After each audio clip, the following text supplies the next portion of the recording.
Hey everybody, welcome to this Sunday stream. Gonna be doing a little something different today. The past couple of streams we've been working on this 75mm figure from scale 75. But I don't know, I was feeling a little bit of a change of pace today, just kind of wanting to do something completely different. Just have kind of like a little chill stream where we're just like painting a model. And I need to paint this model anyways because it's going to be part of my Mordian army that I'm taking to the Long War Doubles in Southern California in January. So I need to get him painted up. And this is also my favorite Commissar model. I know there's been a whole bunch throughout the years, but this guy right here by far is my favorite of any of those Commissar models. I really like this miniature. I was able to find it online and pick him up for a good price. So I'm gonna enjoy painting this dude. And he's got a lot of really cool stuff going on. Some of these old metal models have so much character to them, and I really like this Commissar. So I'm gonna be working on him today, and I'm gonna be trying to like go start to finish on this model today. Like hopefully we have enough time to get him, like fully painted, get some basing material on him, and get him done. That's what we're going to be trying to do today. So I've got him here. I don't have him glued into this plastic base yet because I want to make sure that when I put on our little like dirt texture paint that I can do it pretty clean. So I might end up pulling him out of this slotted base, putting that stuff down, getting some paint on it, doing some dry brushing, stuff like that, and then like just popping him right back in. So we'll see how we want to handle that when we get there. But yeah, we're gonna be working on him today. So let's jump right to it. Get the airbrush ready to go, and we'll get some primer on this dude. Metal OG Wyatt, yeah. Yeah, so we're gonna be doing some cool airbrush stuff on this guy. I'm gonna be going with a little bit of a unique look with some of the stuff on this guy. Commissars are known for their black leather trench coats, and so what we're gonna be trying to do is airbrush the coat in two different ways. One way is gonna be the black of the leather, and the other way is gonna be the inside liner of the jacket, which is going to be red. So hopefully I can do those without getting overspraying anywhere that's too bad.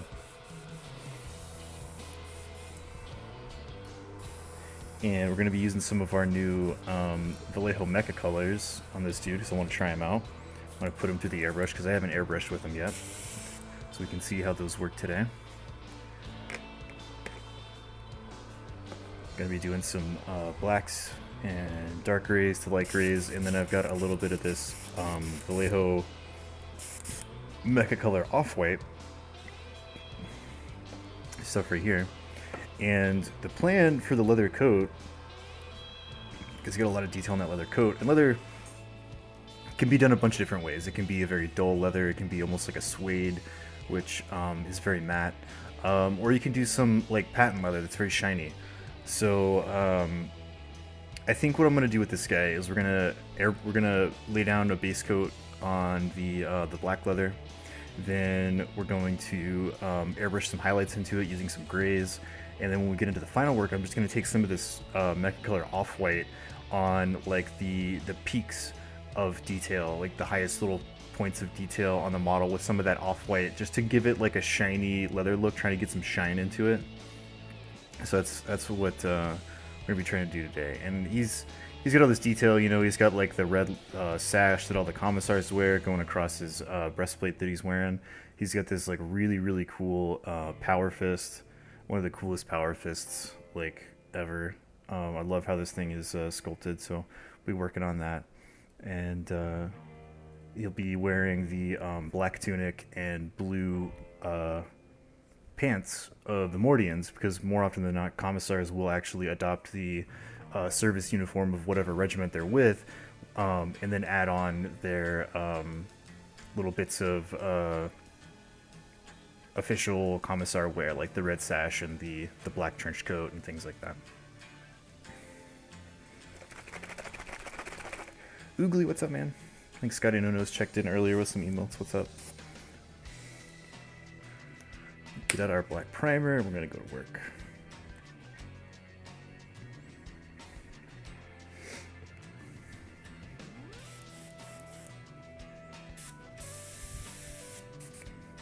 Got our Santa Res black primer.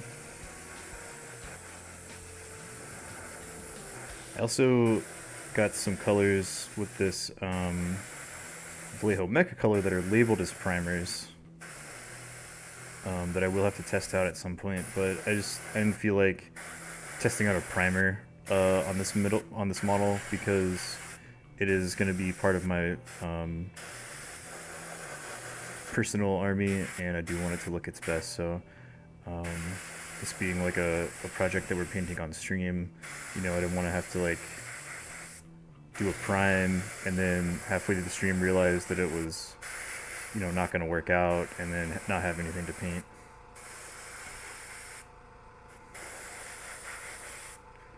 So we're just going to use the good old Stano Res, tried and true. Get a nice solid prime on this guy. I'm not going too heavy. It's one thing you want to watch out for if you're ever painting metal models, is you don't want your primer to go on too heavy at any given point. You want to just keep doing really thin layers around stuff, build it up, make sure that it's got really nice adhesion all across the model, and just kind of turn it all the different directions and make sure that it's getting into all those little nooks and crannies in there.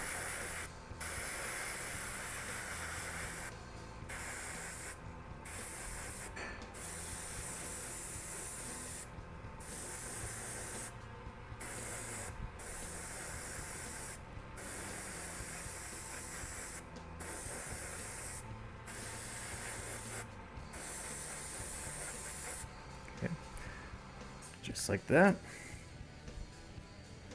Oh, seen some metal. Good thing I looked at the video feed. Some stuff here, very top angles that I missed. Sometimes you can look at the video feed and find stuff that I couldn't spot with the naked eye. Like inside these fingers, for example. Kind of down underneath this collar by his face.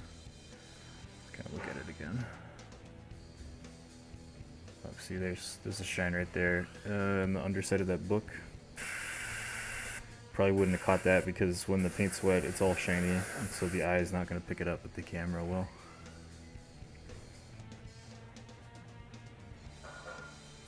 Turn it all the different directions and kind of look around. See, I think I'm seeing some down there in that little box.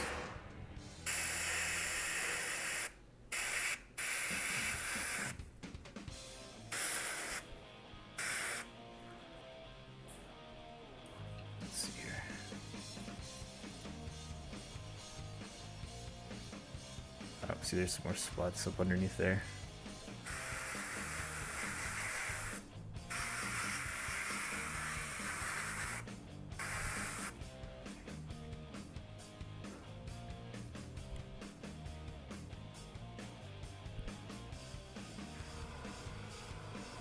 Okay, I think we got it all now.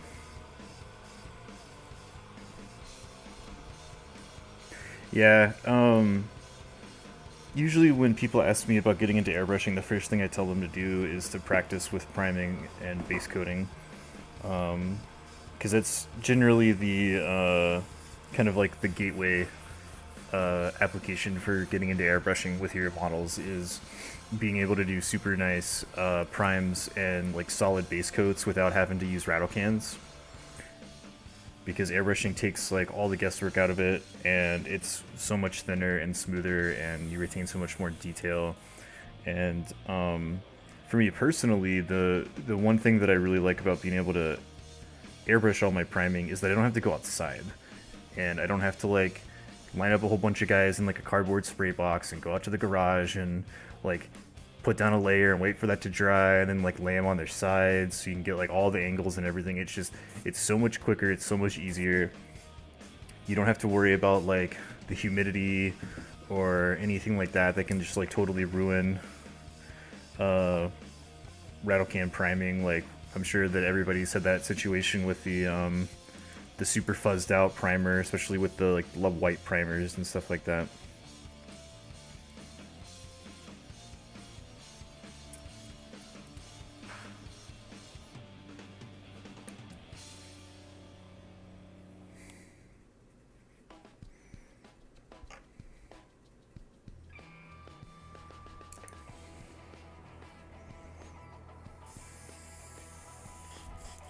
Another thing, talking with TKO about this because he just got into airbrushing, and he, you know, he's new to airbrushing, so I'm not bashing on him, just using you as an example. When you're kind of new, you make mistakes. It happens. I mean, like, I've been doing this for a long time, and I still make mistakes all the time. And he ended up having to like strip some models because he wasn't happy with the results. And then I told him like a really easy trick to learning the ins and outs of your airbrush, like how the trigger behaves, like trigger mechanisms and all that kind of stuff, and like how it sprays and how paint's gonna go down. Just go down to your grocery store or like convenience store, or like, you know, the dollar store or whatever, and get you one of those like big old boxes of plastic utensils like spoons, forks, and knives for like $1. You know, like super, like 50 cents sometimes. And then bring those home and then practice airbrushing those, because it's, you know, it's plastic. It's, you know, pretty similar plastic, you know, it's all kind of the same stuff. Practice priming, practice doing a base coat, practice doing highlights, because in those utensils, in those like spoons and forks and knives, you're going to have a lot of similar shapes that you're going to run into, like a lot of surfaces, like domed surfaces, concave surfaces, really long straight edges, hard lines, all that kind of stuff. You're going to have available with those utensils, and they're super cheap. You know, when you're done, you can keep them as a reference point for how like different colors are gonna like lay over each other for gradients. You can just throw them in the trash if you don't want to keep them around, and you don't ruin any models. You don't ever have to strip models by doing that.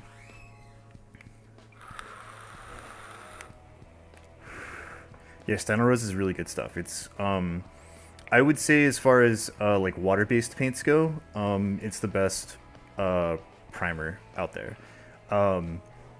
There is a primer that I use when I'm doing other types of projects that is a solvent-based paint. Like, you need actual paint thinner to thin it down, and that's called Allclad 2. Those paints are, in my opinion, like the best paints for doing model kits and miniatures. But a lot of times when you're doing minis, the solvent-based stuff is just too time-intensive to deal with. Because like, if you have to paint like 10 guys, the solvent-based stuff can really be like time-consuming. But Allclad 2 is probably like the best primer I've ever used.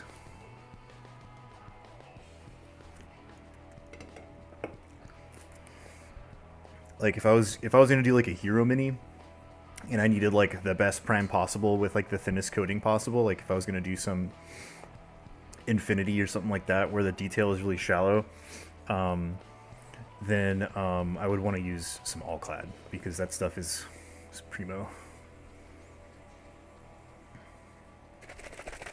Right, do appreciate here, just a very light one with our Steno-Rose white primer.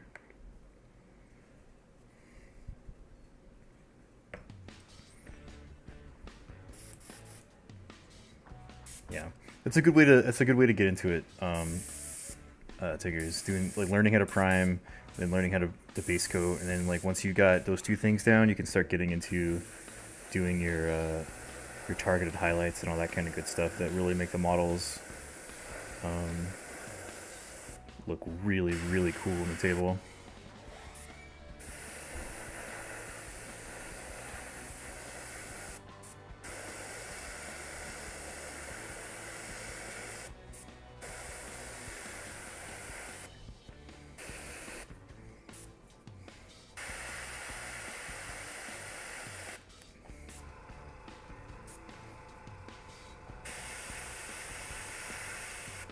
And you can do a whole lot with pre-shading. On a model like this, since I'm going to be doing some pretty solid airbrush coats, I'm just kind of using this as a guide for where I want my highlights to end up going, like just to get all the detail out so you're not working with like a super dark black surface.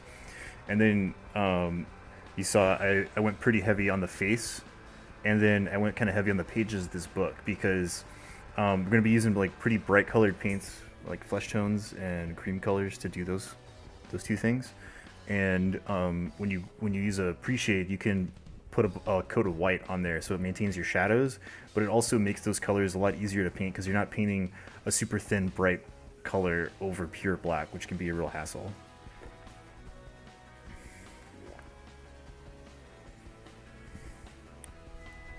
Clean this out.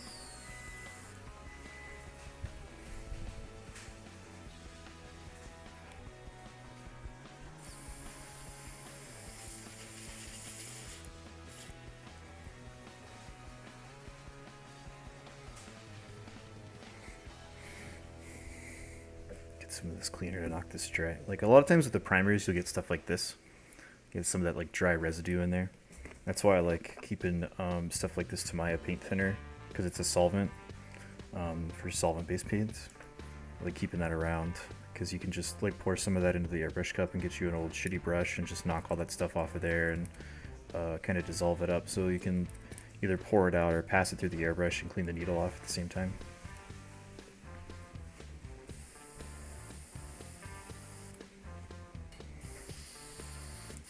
Because a lot of times what'll happen is like you'll run some color through the airbrush there, and then you'll want to clean it out, so you'll take some water, and a lot of times the room temperature water or like cold water, if you get it out of the tap, can like shock dry, or I guess you could call it cure the water-based paints, so it'll like dry up really fast, and then it stops being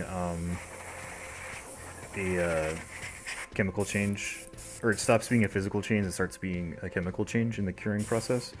Like the difference of when like a paint is uncured, you can thin it with water, but once it's dry, putting water on it does nothing because it's sealed up. So that's why I like having the solvent-based stuff to like really clean that sucker out of there. Alright, so let's get some of our red, because we're going to start off with the liner of this coat. We're going to use some of this dark red from Vallejo Mecha Color and see how that treats us. Do you appreciate the white or a gray? I use Stynylrez white primer. I don't like using grays.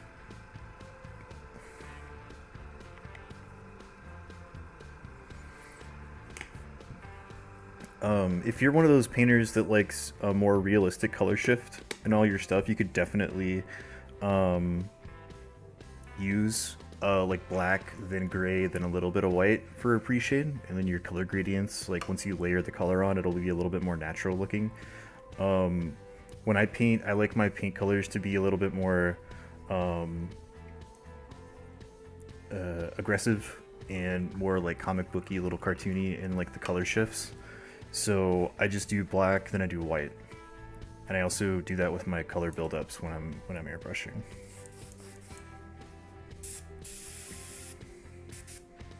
Alright, so let's see how this, like, what's this? This stuff so far is looking like it's spraying pretty darn good. Alright, so let's come in here and start spraying on the liner of this coat on the inside here. Just gonna build it up really slowly, because even though it looks really densely pigmented, red is actually kind of a thin paint color. So I'm just gonna like build it up little by little on the inside of this liner. And I'm not too worried about getting this all over the place. I'm just trying to get some solid coats on the inside of this jacket here.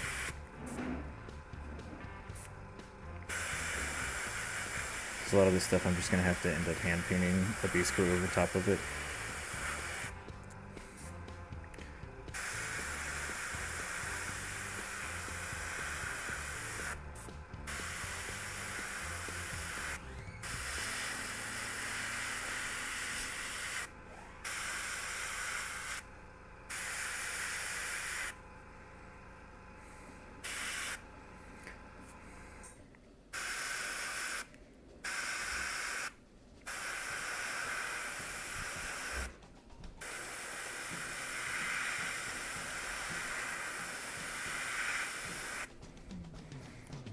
Nice. Solid coat. I think his hat's red as well, so I can just go ahead and just kind of do a base coat of that as well. I mean, it might get some, might have to like repaint the base coat, but having to clean up red with another red is a lot easier than having to paint it over black.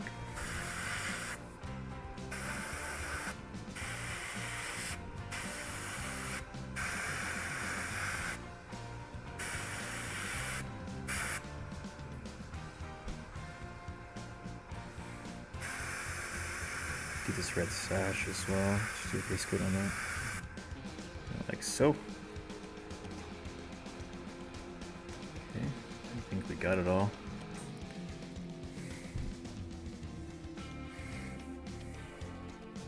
So rinse this color out and we'll go to a brighter red.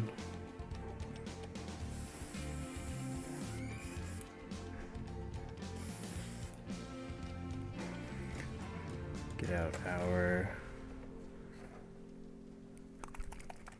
let's see, yeah, bloody red from Game Air, just so we can work kind of fast. We'll just use some of our pre-thinned airbrush paints rather than our model color. Put that in there. A little bit of water.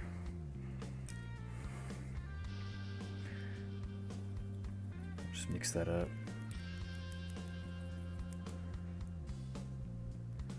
I think I've showed this on stream before, but I'll show it again. So like a really good metric for whether or not your paint is thin enough to airbrush is you can like stick your brush in there and like kind of mix it up and then pull it along the side here.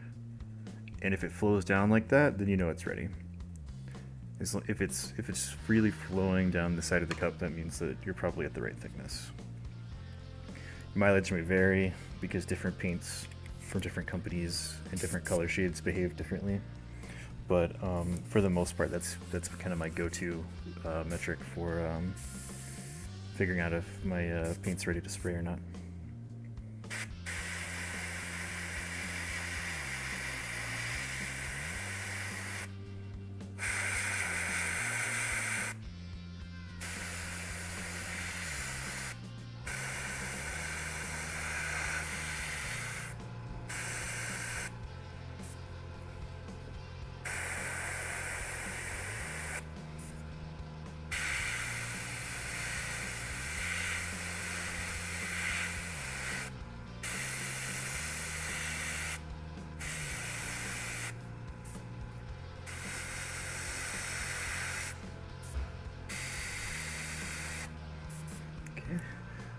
Brighter there.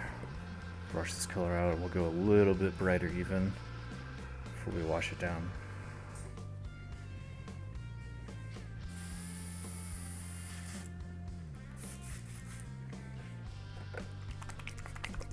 Gonna go to our hot orange, which is still kind of red, but you can tell it's definitely in the orange range. So we'll take some of that and we'll mix it in here.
Go.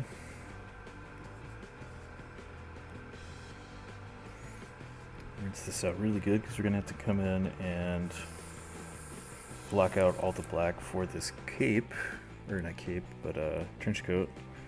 And we don't want any of this orange paint drying in our airbrush, so we'll just go ahead and wash it out really good.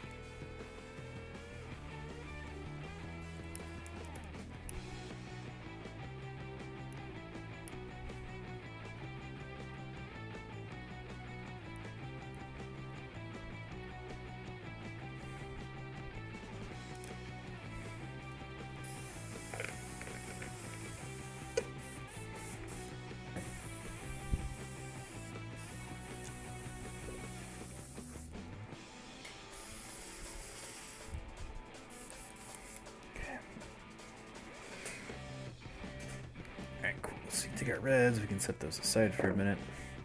We'll pull out our pure black from Vallejo Mecha Color. Some of that on our palette. And I like this paint because it's already a little bit pre-thinned.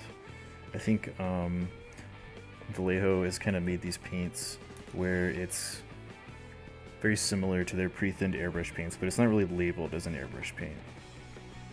So I like it being a little pre-thinned, which is nice.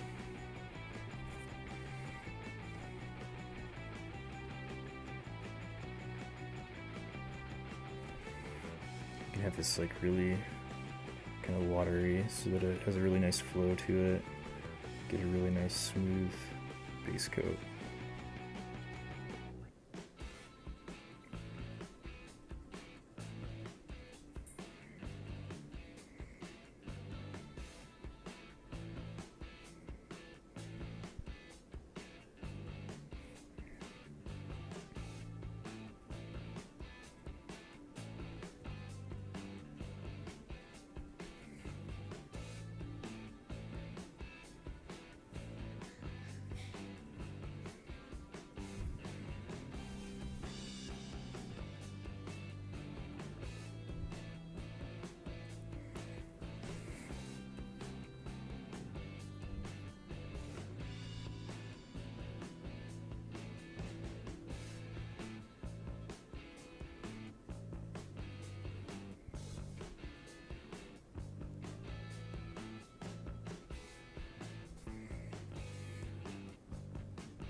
We're gonna have to be a little bit more careful because we're gonna have to do this little kind of ridge piece of trim that kind of separates the coat from the liner. You can see it's kind of sculpted with a channel through there. So we're gonna need to paint this like little outside bit black. Just be really careful.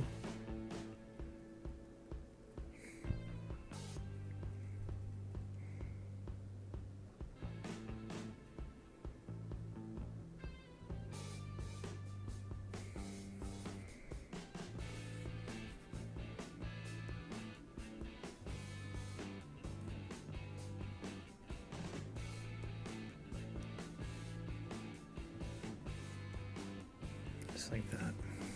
Sorry if my thumb was in the way. I had to get a good grip on it.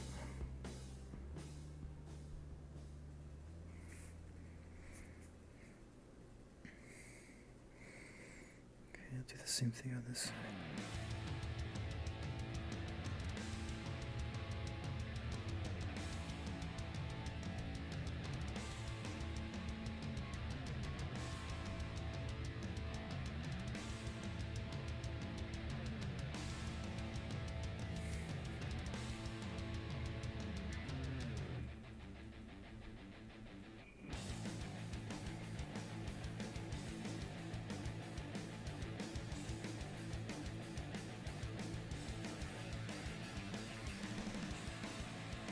Like that, and you can see this carries on to the little trim of the coat between the legs, so we'll have to just go in there, get that little piece.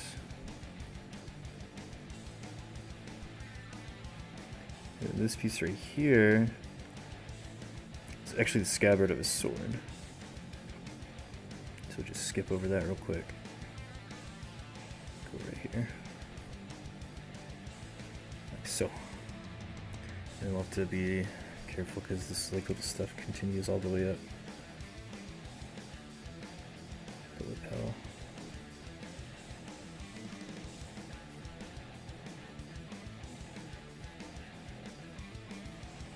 Go.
then, oh, we got this color out. Let's go ahead and do his boots as well, since we could probably airbrush some color onto those when we start airbrushing all of our other black stuff. I'm sure a Commissar would have shined boots.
It's looking pretty good.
Come in here, the collar.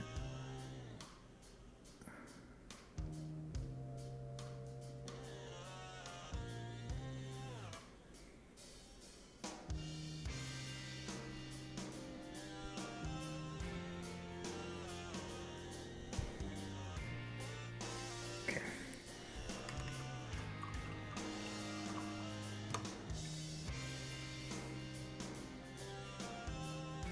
Yeah, I mean, like, it's definitely much nicer to look at the cool, like, thing that Slow Fuse drew rather than the top of my head.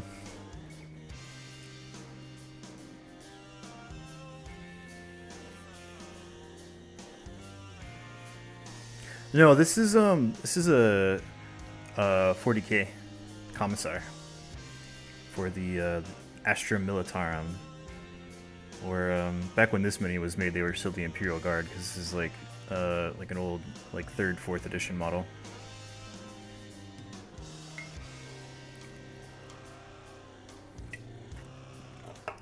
Yeah, Ryu, if you go to Slow Fuse's website, you can get one of these. He'll custom draw whatever you want on there for like $40 and send it to you.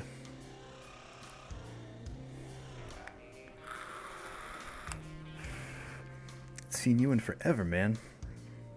How's the Valley of the Crescent Moon going? Wait, the release name is different though, right? Or is it still Valley of the Crescent Moon?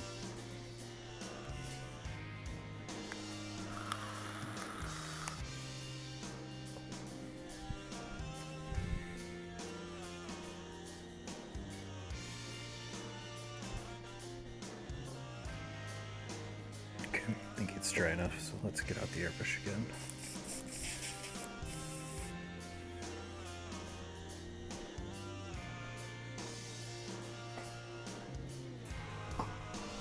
Oh, cool. If I had known you were painting, I would have stayed up a little later. Alright, so now we're going to get out some of this new Phantom Gray from Vallejo Mecha and see how that treats us.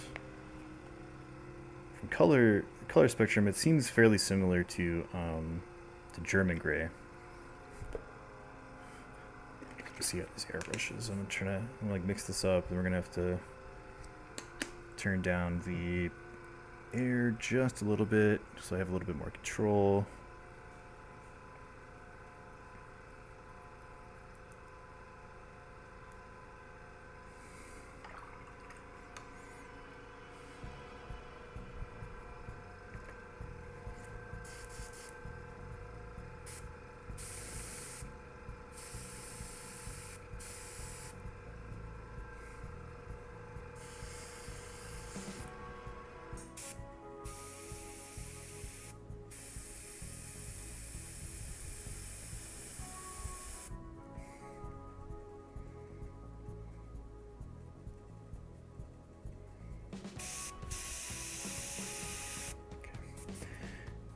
Alright, so now we gotta be super careful.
Gray is building up.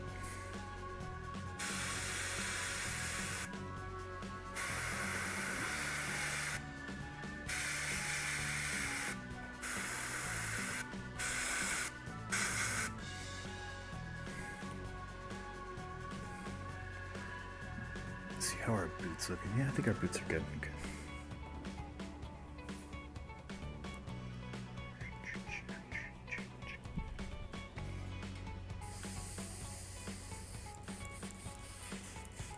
Rinse that color out. Then we'll go up to a slightly brighter gray, which is going to be our Gray Z for Mecha Color.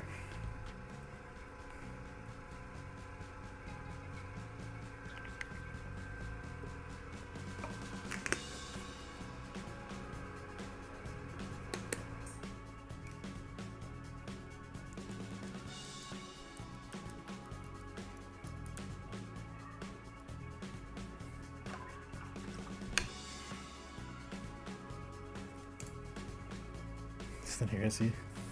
No, I don't think him reading is heresy, because I mean he's gotta like quote the Imperial Infantryman's uplifting primer.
Yeah, it's looking pretty good.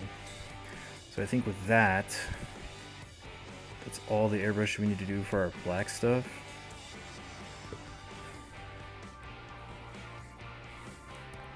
And we'll have to do some little brushwork with some of these grays before we move on to blocking in other colors.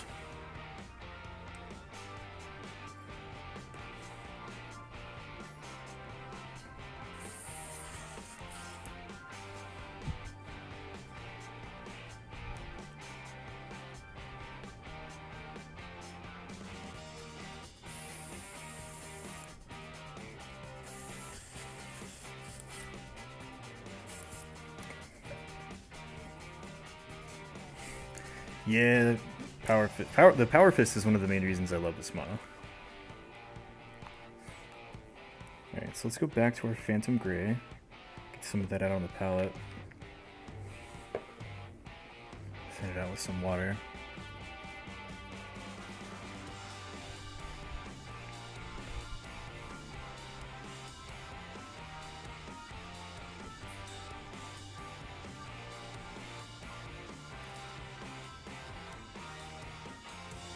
Yeah, definitely not a combi weapon, but that's cool.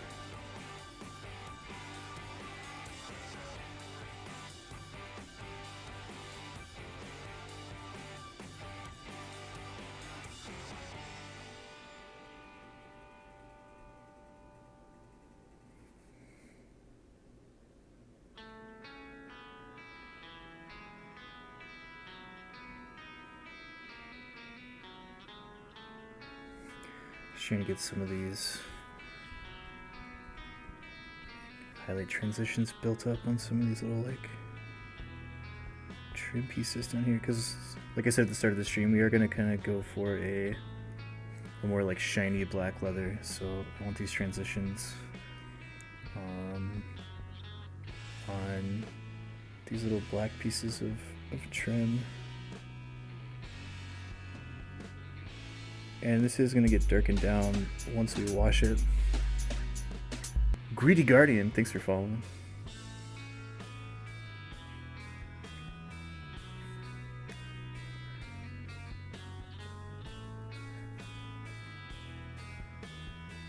I still want some of these little transitions in there. Like that. We'll get this one here.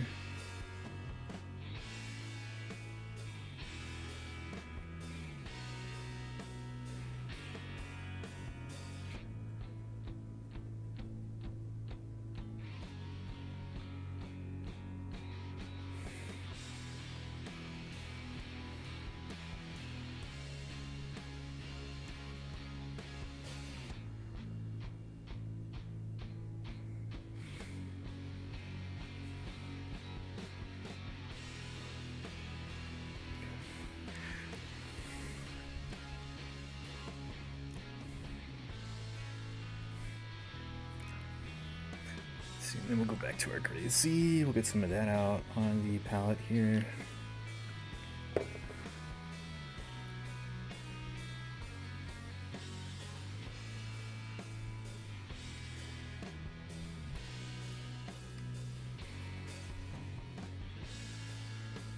Oh, the book is a close combat weapon. I'd see that, yeah.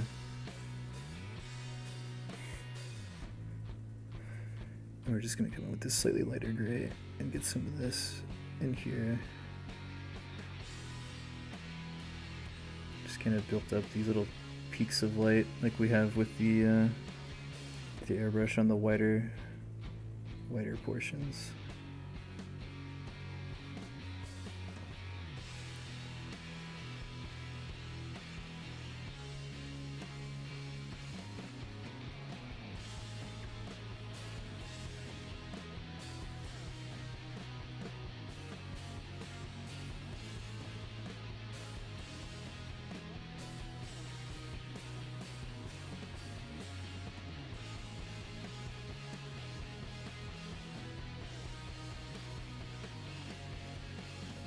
It's looking pretty good.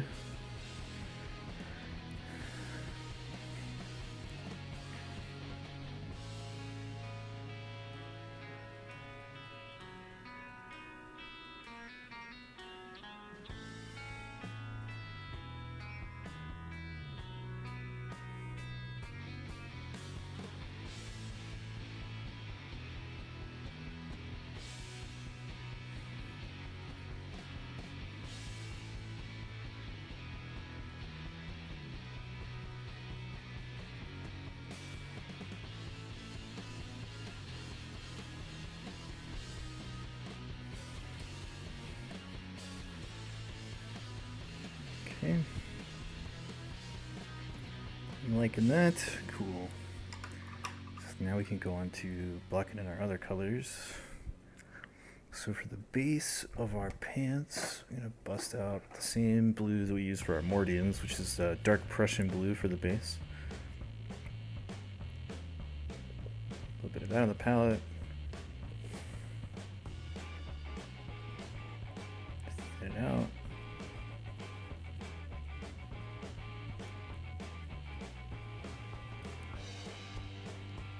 Since that'd be funny. His pistol's actually in a holster right here. That's what that is. But your idea is also amusing.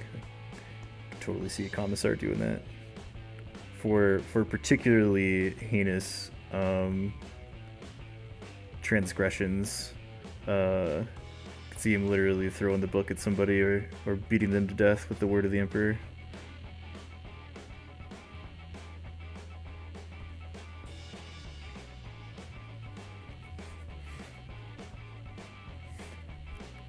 Because I know that a lot of the kind of, how should I describe, like kind of the memification of Commissars is that they're like always, they're more like Inquisitors than they are Commissars, because like their job isn't necessarily to root out heresy. I mean, like I'm sure if somebody was being a heretic, they would fucking kill him. But more often, like their actual job is as a disciplinary officer and as a morale officer. So they don't, their job isn't necessarily to like keep the faith. It's more to keep the military standard of like military code of justice and military standard, and the keep morale, make sure that nobody's like wanting to turn to the enemy or like kill themselves or whatever. So I'm sure instead of quoting scripture from his little book, it's actually the Imperial Infantryman's uplifting primer, and he's probably talking to them about like the uniform standard or the grooming standard or some other nonsense like that. To truly combat the enemy of the Emperor, you must have a clean-shaven face. Your uniform must always be up to the uniform code, or else how could you possibly fight the enemy? I can in my head at least, I don't know, like I'm sure some of you guys that are prior military, I just, in my mind, I always picture Commissars like walking around like telling guardsmen to keep their hands out of their pockets and like dumb shit like that.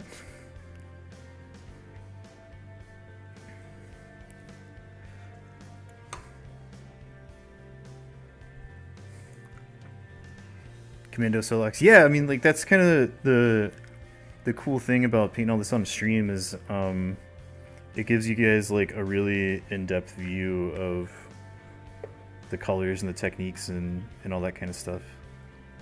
And plus, like earlier when I was priming it, it's actually a really nice tool to make sure that I didn't like miss anything, because every so often I can kind of look up and check the video feed and tell whether or not I missed a spot or something's not looking correct.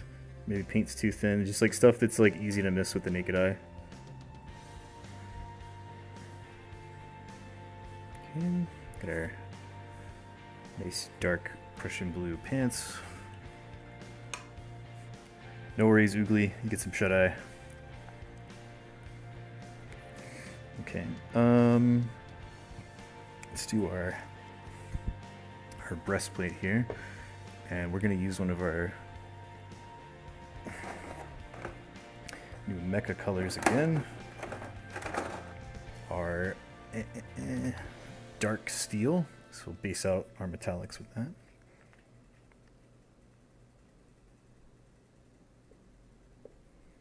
Yeah.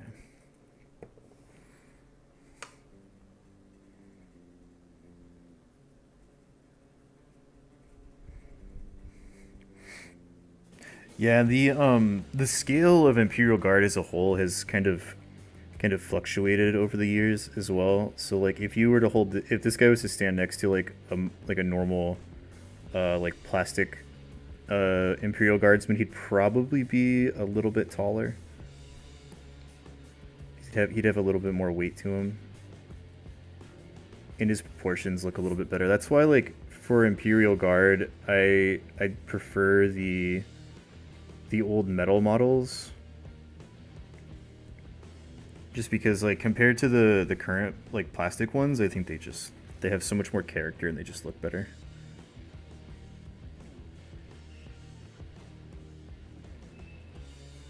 Ah, God, I can't get that out of my... I can just... All I see now is just, like, some guardsmen, like, having a smoke at the smoke pit, and then, like, some commissar walks over and he's like, hey, get your hands out of your pockets. It's like, did you shave today?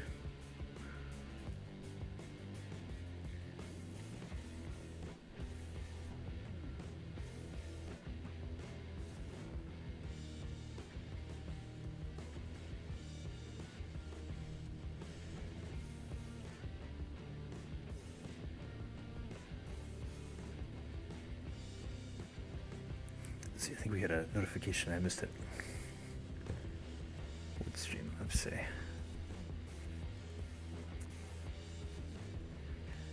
Slages. Thanks for following. Appreciate that.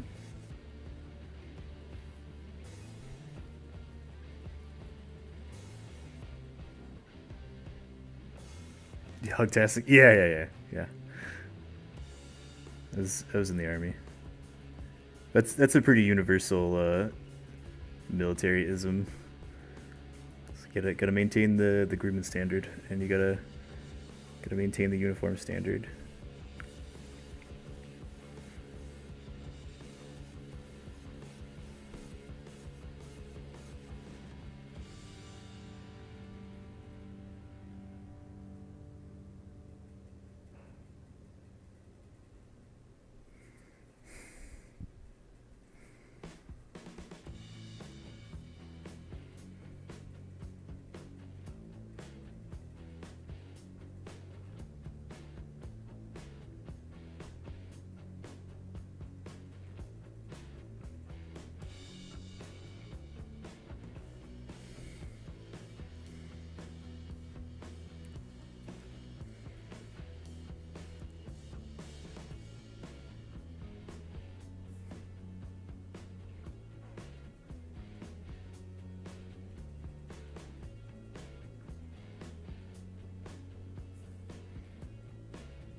Stark Steel's working pretty good.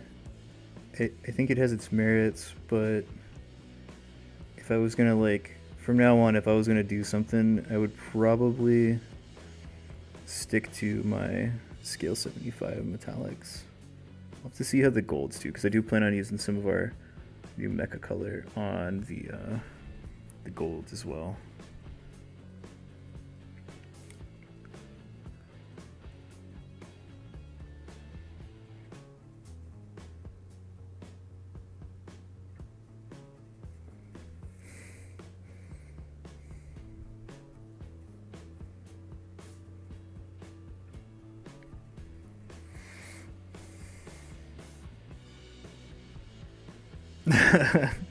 All right, man.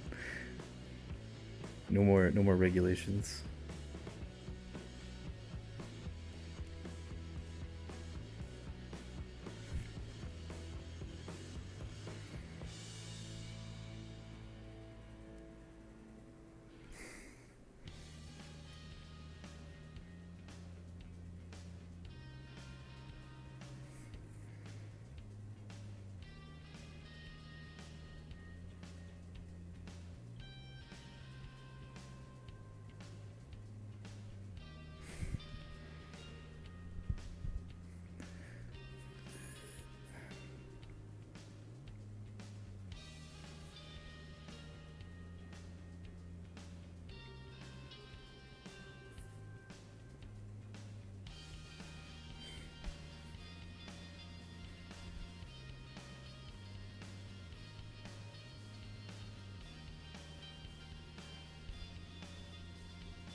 I do like how thin these are, though. It's pretty nice, especially with these metallics. It makes putting on the metallics really thin quite easy, which is nice.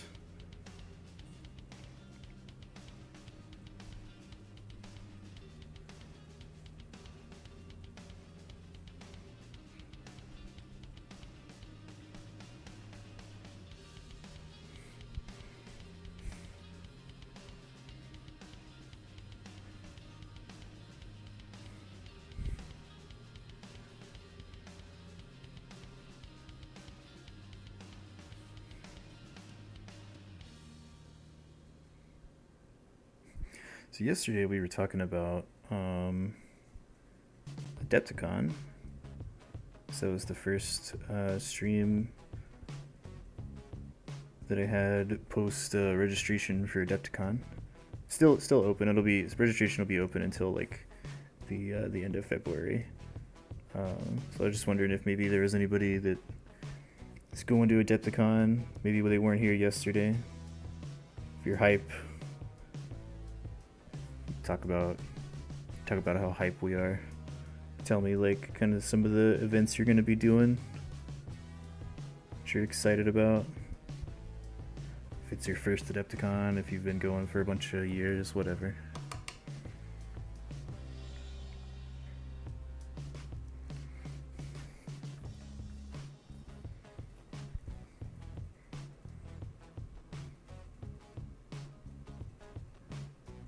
Oh my god, your Navy shit's like so confusing.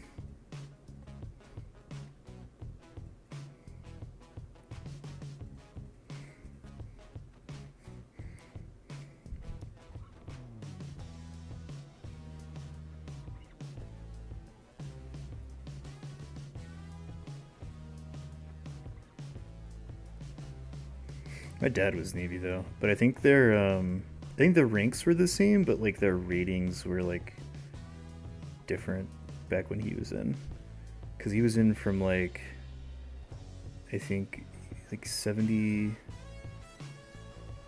late 70s, like 78, 79 I think.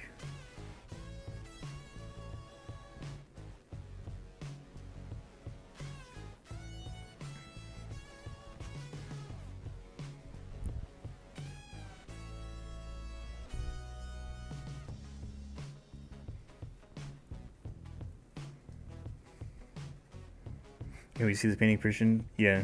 Are you like, so are you just going to Adepticon, Scotty, or are you coming to the Long Warriors SoCal as well?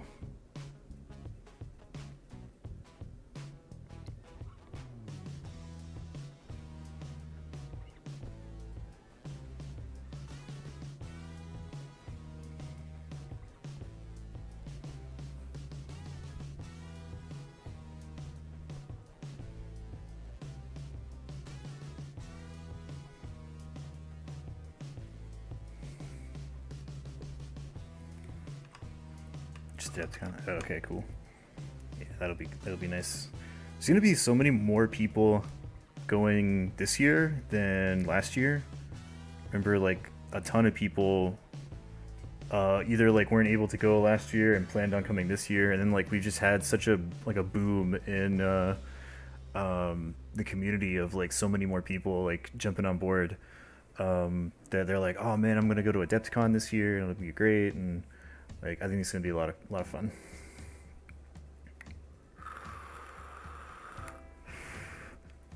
Oh, that's super cool, Scotty. I think you're gonna really enjoy it, especially if you're doing the long war doubles. I think you're gonna have a ton of fun. So let's put this back.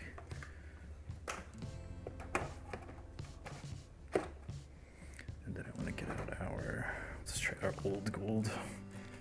Try this old gold from Mech Color and see how it treats us compared to our Necro Gold from Scale.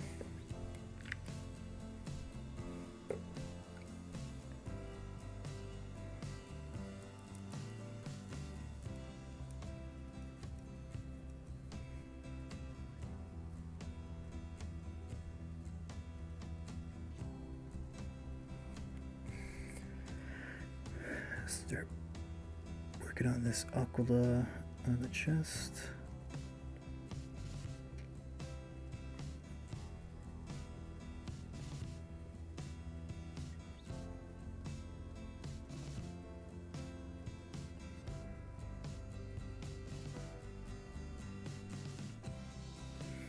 And this one,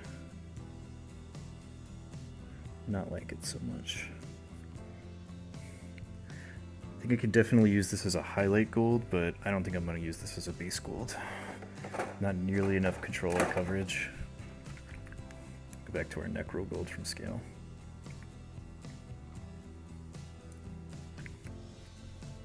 This is our Necro gold, or Negro gold, because this one's in Spanish for whatever reason.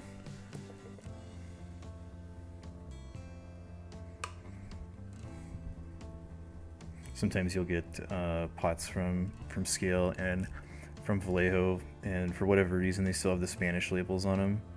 So when I see Negro gold, don't get all upset, because that's just black in Spanish.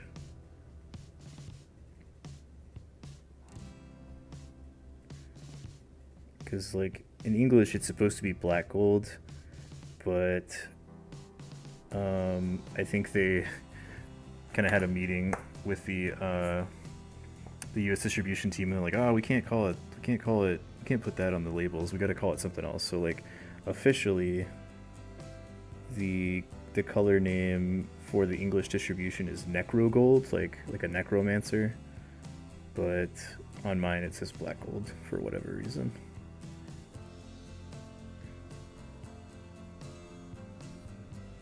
Yeah, way more coverage and control with this stuff.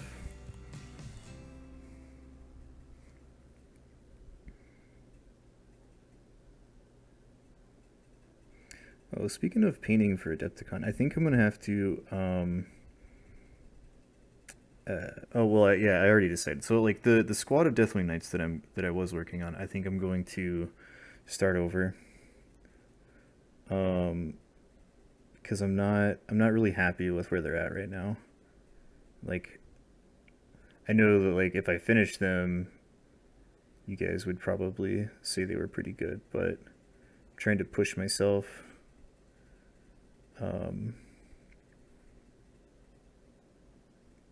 To like get a new, like a better, like a higher standard for those, because that's the stuff I'm bringing to Adepticon, you know, and I don't want to get caught slipping at Adepticon.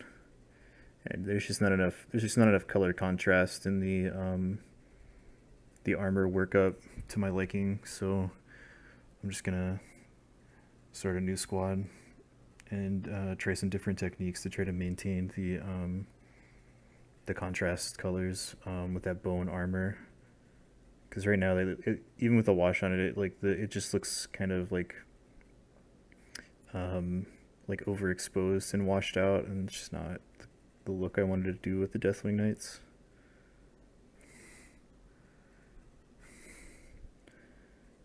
And I was gonna just use the Deathwing Terminators from the box set, but then I remembered like they had Deathwing Terminators in Dark Vengeance, and those, in my opinion, are probably some of the best Terminator model sculpts that Games Workshop has ever put out.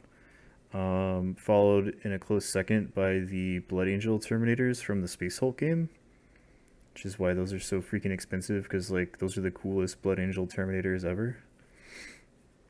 And so I was just looking on eBay, and there's a set of them for like $20, and I was like, oh, can't beat that deal. This box Terminators retail is like almost 60. It's like 50, $55, I think.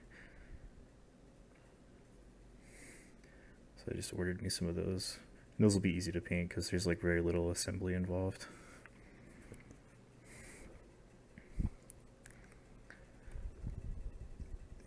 Restart our playlist real quick. Boop.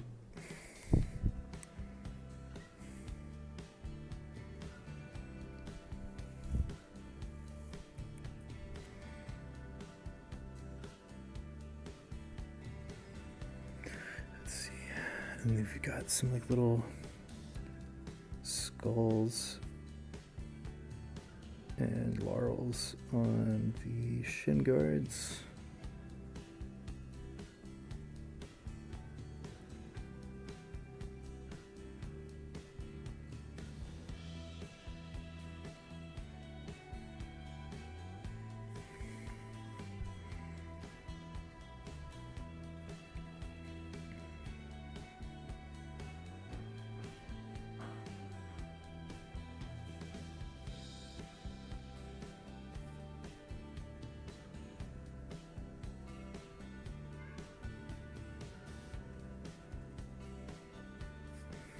Okay, and then I think we've got some gold detailing on this power fist as well we can knock out real quick.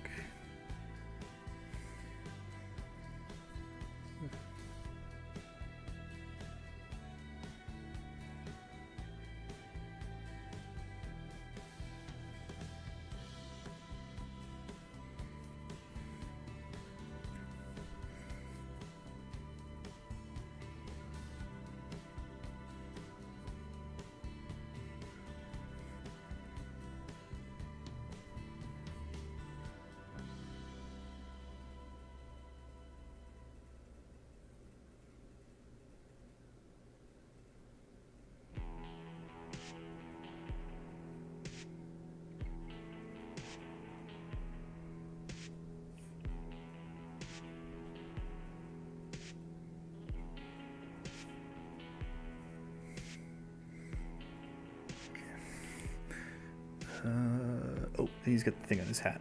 So let's do that. I think that's all the gold.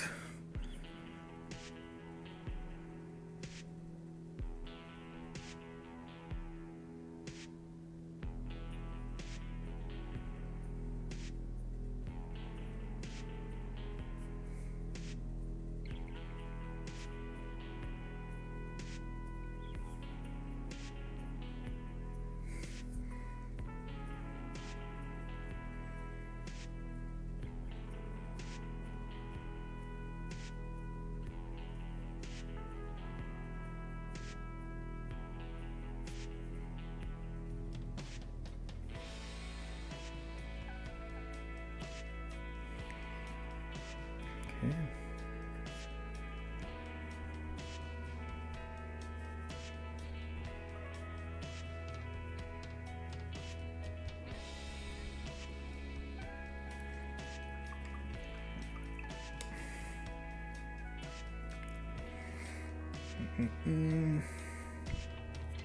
Let's paint some. That's not the green I want. This green. I'm gonna do our wires for the power fist as green, just because it's not going to show up anywhere else on the model. It'll look nice.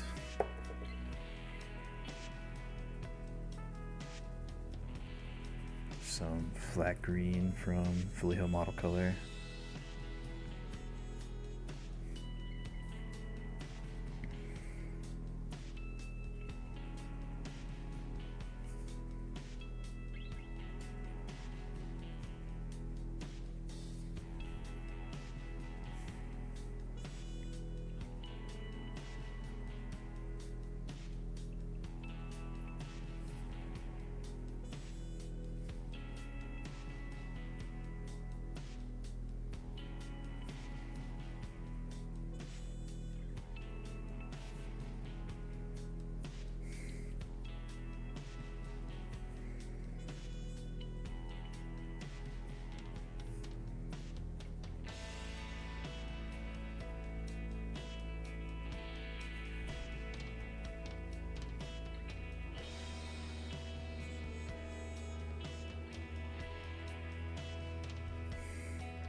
Yeah.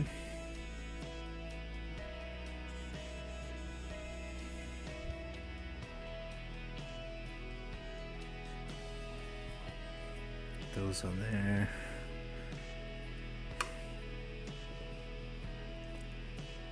Let's see what else. What else can I do? We need to do the brim of his hat.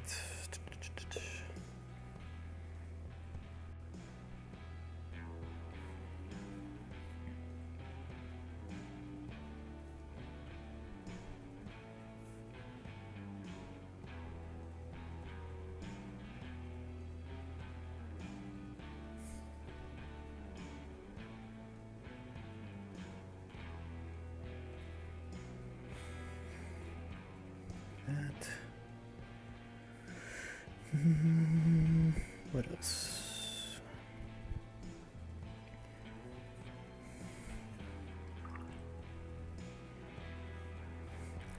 Let's get out some dark brown for our holster. I'm gonna do something a little different with the book. I don't know if any of you ever got this, but Games Workshop actually put out a little kind of like fun thing back in the day called the Imperial Infantryman's Uplifting Primer, which is a real thing in the 40k universe. But they published it, and it's almost kind of like a gag book, because it's meant to be taken like super seriously, but it's like all this like jokey Imperial Guard stuff. And when I first got into the hobby, they weren't selling it anymore, and then I think around 2010, 2011, they republished it, like updated it, and it was called the Damocles Gulf Edition. And that one had kind of like a light blue, kind of very simple matte cover to it. It was like a hardback book. And I had that one. So I think what I want to do is, when we get ready to paint the book, we're going to try to copy that a little bit.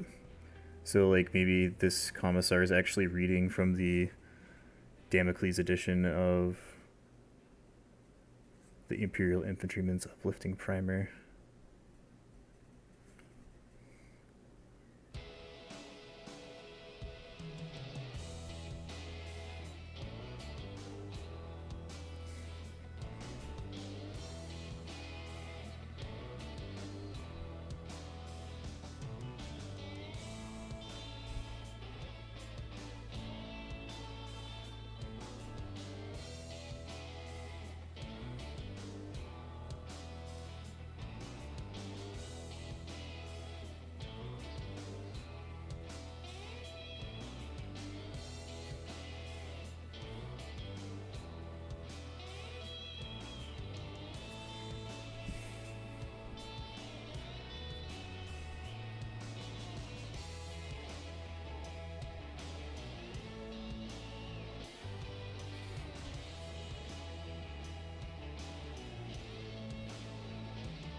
Alright, so last thing is going to be painting this little like ammo box that he's stamped it on. I'm just going to paint it some steel color, dark steel. And then when that dries, we're going to throw a wash on him. because the other stuff that I haven't blocked in yet, I want to end up washing with a different color. Like for the flesh tones, I want to wash those with a specific shade for our flesh. And for our stuff that's going to be like yellow, like the kind of like yellow rope stuff going around his sword. And the little like yellow brocade on his hat, I want to wash that in a separate color, because all of this stuff we're going to wash in just like one wash cycle, like one color.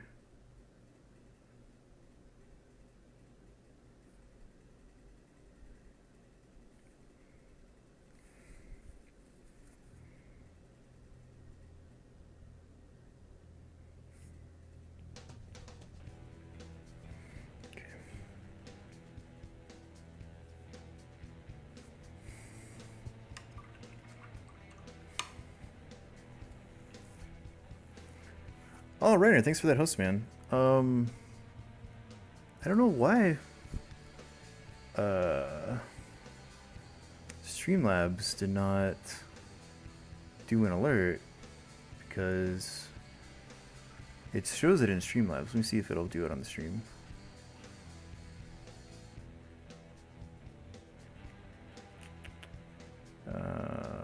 Nope.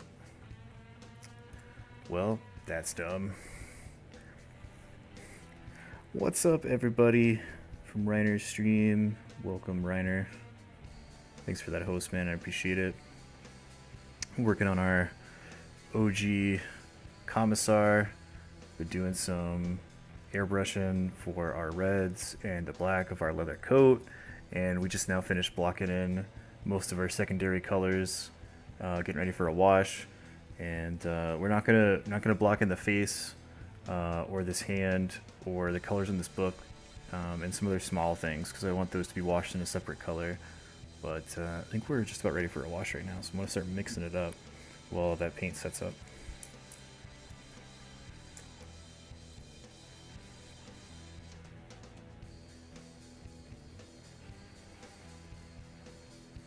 See how's the paint? It's going good, man. This is like this is my favorite Commissar model ever of all time, and he's going to be the Commissar for my Mordians. And I was working on this this model from scale 75, but I kind of wanted to change the pace today, something a little bit more chill.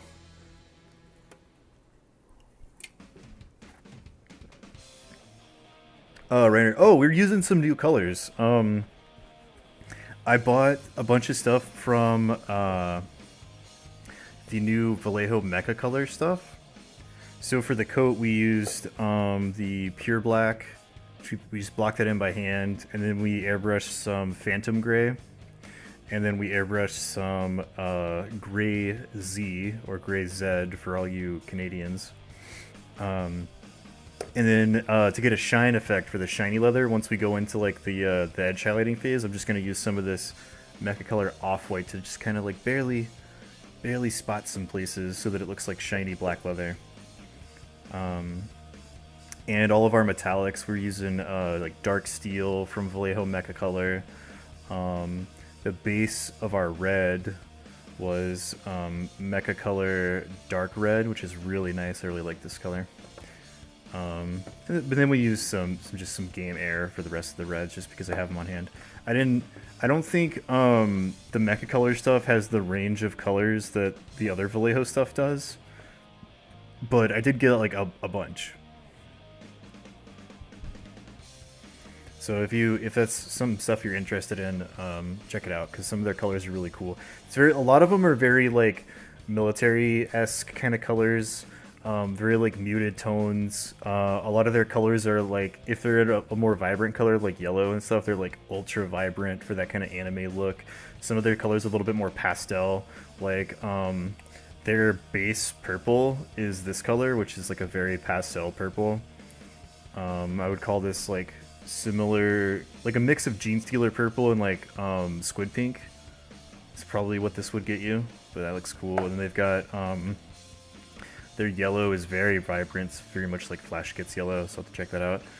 They have a bunch of fluorescents. I got what is this? Yellow, green, and red or orange fluorescent for some effects stuff. They've also got a bunch of effects stuff like brown engine soot and like oil streaking and stuff like that I wanted to check out.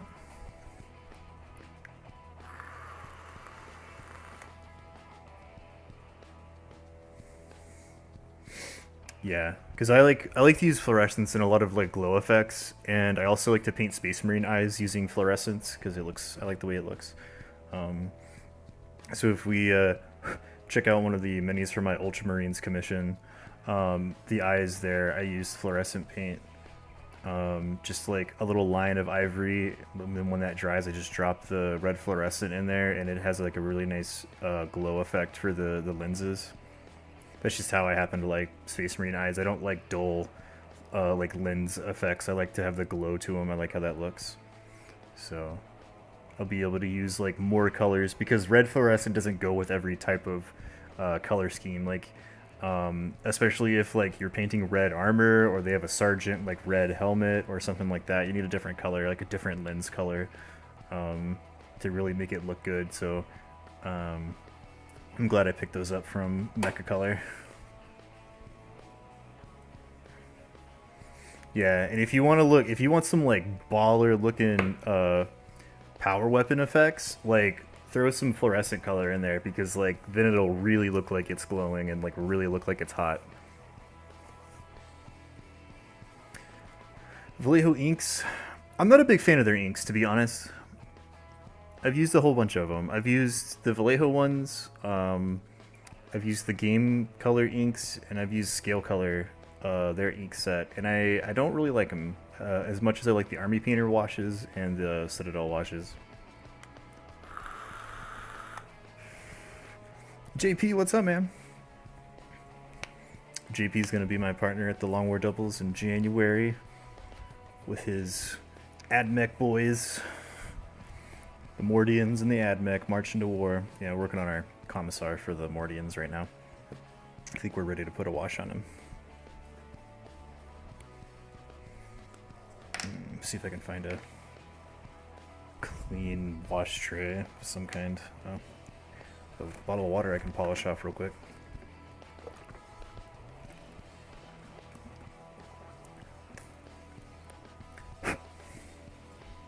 Alright. So for this, we're going to need our Quick Shade Wash Mixing Medium. We're going to need some Strong Tone, if I can find it. Strong Tone. And some Dark Tone. And this will be able to shade like all of the colors that we've blocked in so far, which is like why I left off some stuff, because I don't want to shade yellows with this super dark brown black, and I don't want to shade my face with this super dark brown black. But everything else is so dark and rich colored that this shade will work fine.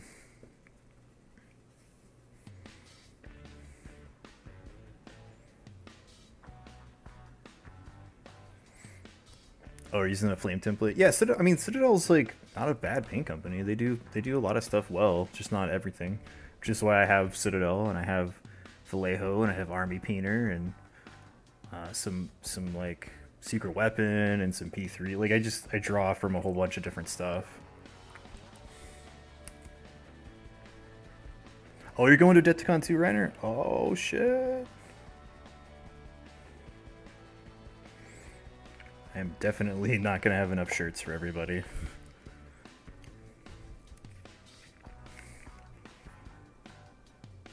I think I'm only going to have like maybe 3-4 extras. So if you want one of the Adepticon Jack Close t-shirts, like you gotta find me fast.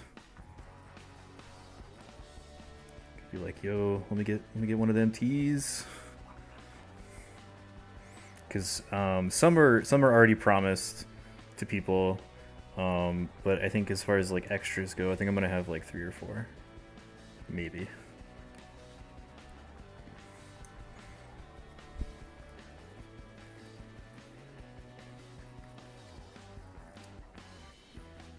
And as much as I know you guys would like me to tell you what they are, I'm gonna keep them secret until Adepticon, which in and of itself is kind of a hint. But yeah, we're gonna keep them. I'm gonna keep them secret until then.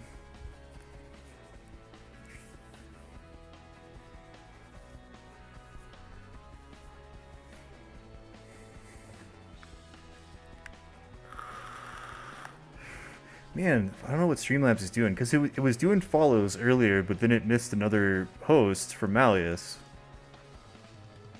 Unless those are auto hosts. Because usually it says if it's an auto host.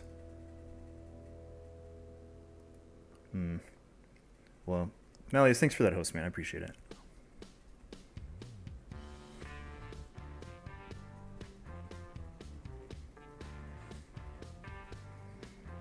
Alright, so we're going to take our little mix of arm painter wash and we're going to go all over this ombre.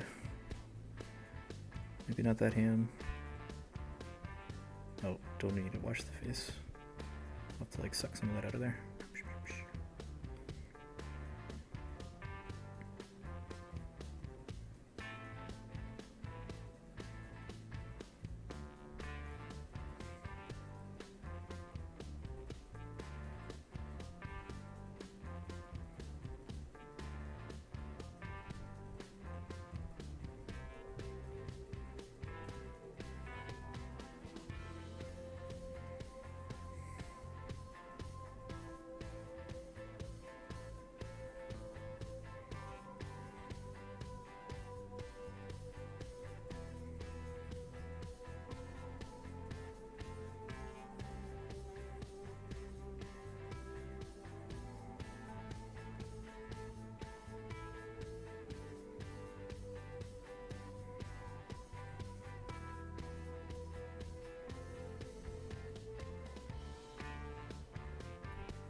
Not getting the effect I wanted out of this.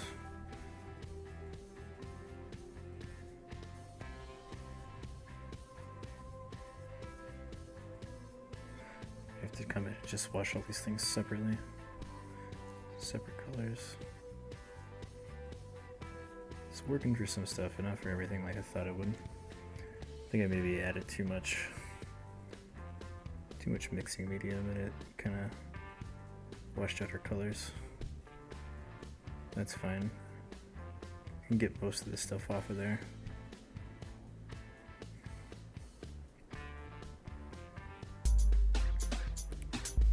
Wasabi play. Thanks for that follow.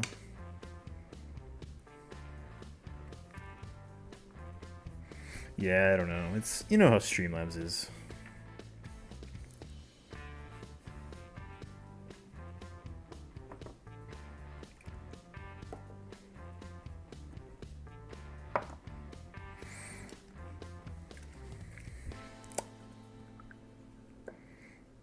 Sabi, thanks for that compliment, man. Appreciate it.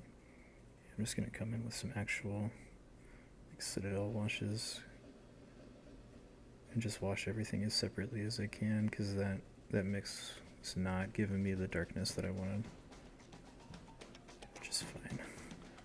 Luckily I didn't go too hard with it, so I can just put a little bit of this on there.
Just have to be a little bit more careful with this stuff.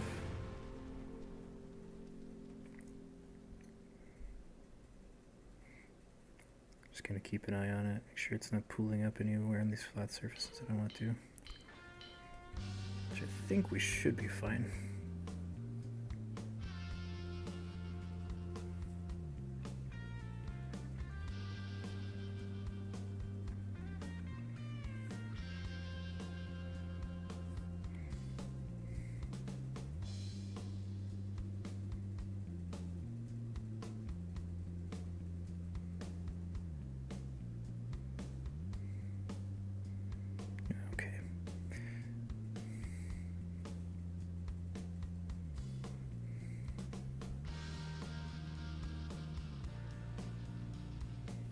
Yeah, much better. It's probably what I should have done in the first place.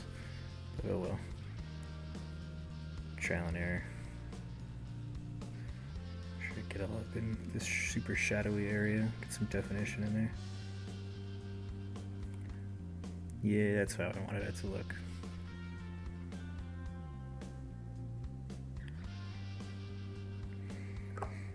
There we go.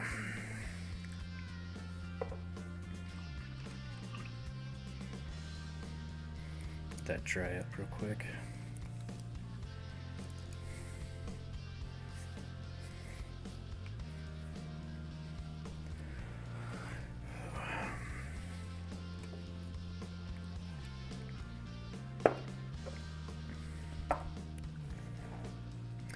Put some of these paints back. Make sure I'm nice and organized.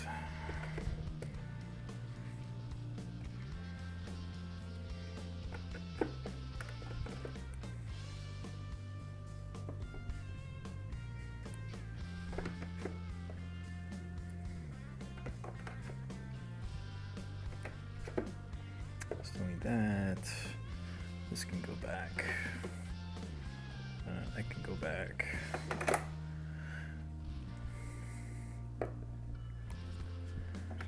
Go back. We'll start busting out our next set of colors for like highlight stuff. Don't need this one.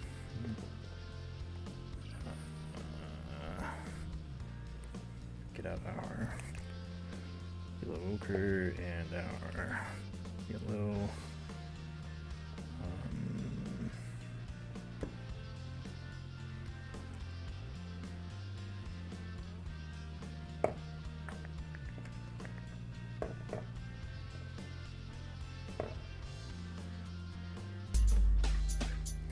Gromrun, thanks for that follow.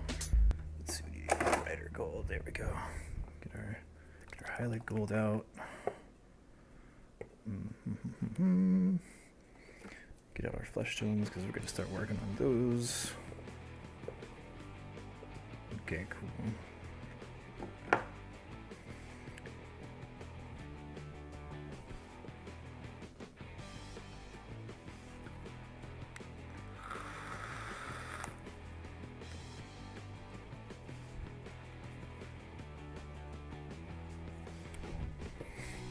So we do need to bring down these reds.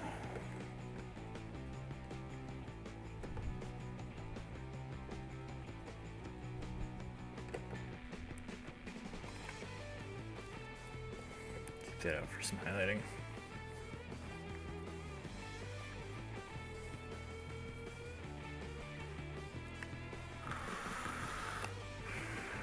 Yeah, I'm gonna have to be doing a whole lot of clear coating. A little bit tonight and some tomorrow because this commission's pretty much ready to roll out. I just gotta, after the stream, I'm gonna have to go in and do a whole bunch of transfers. I gotta put the transfers on everything and then clear coat them, and they're ready to get sent back tomorrow. And then I can finally get that out of the way, have that commission done with, and start really going full speed on the stuff for the tournaments. Because I do actually have quite a bit of stuff I need to paint for the 2 tournaments. I've got some Mordians stuff that I gotta paint, like 1 more squad of Mordians, 4 Talroks, another tank, and hopefully my freaking flyer gets in sometime between now and the end of December, because I need to get that painted.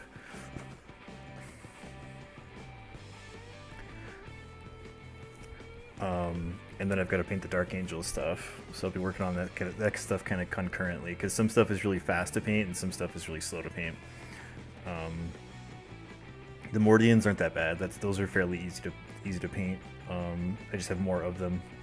And then the vehicles are super easy because you just base coat them and then give them some camo lines with the airbrush, and then weather them up with some dry brushing and stuff. So those shouldn't take very long. But the Deathwing stuff is going to take a little while. And I want to make sure that I have those like exactly where I want them for Adepticon.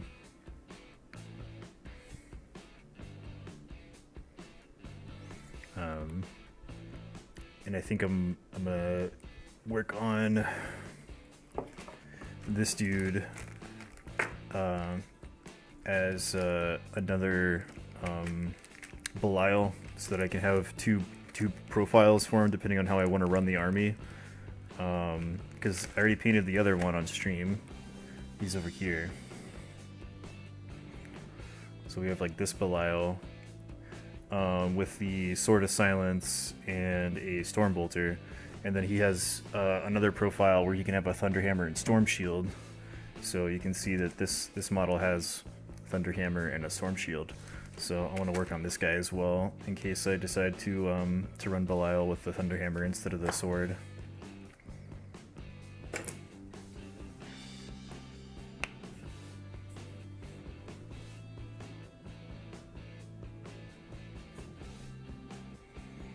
Stuff's drying up pretty good. I'm gonna give it a little bit more time, and then we're gonna go in and start working on the face. I just want the wash to kind of dry up around the face a little bit more, so that I don't get any like of that like super wet wash like pooling with the paint as it's trying to dry. Then we can keep on painting while we wait for the rest of the wash to dry.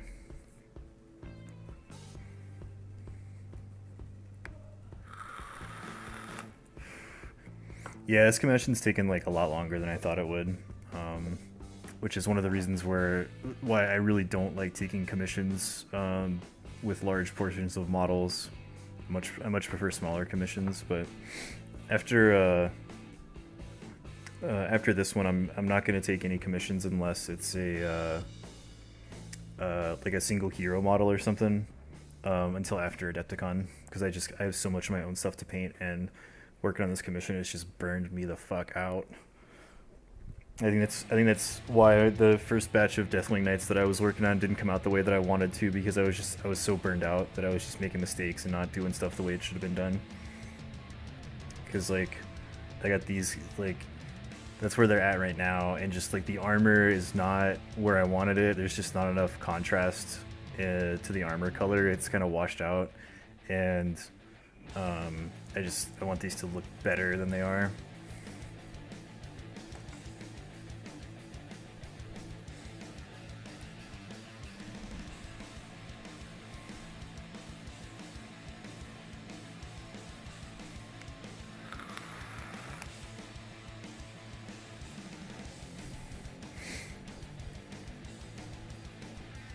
Alright, I think we can start working on the face here. So what we're going to do first for base coat is we're going to take some Beastie Brown and some of this Tanned Flesh and kind of create a mix together of them for our kind of base coat.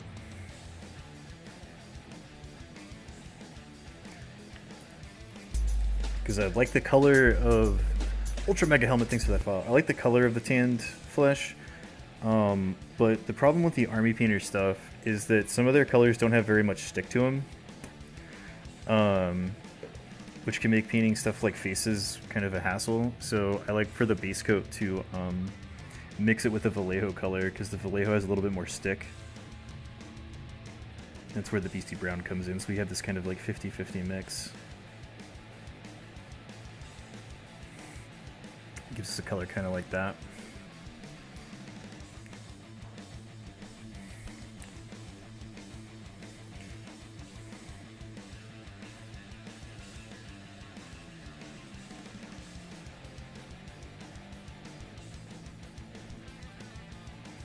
What are you doing here, Ant? Get out of here.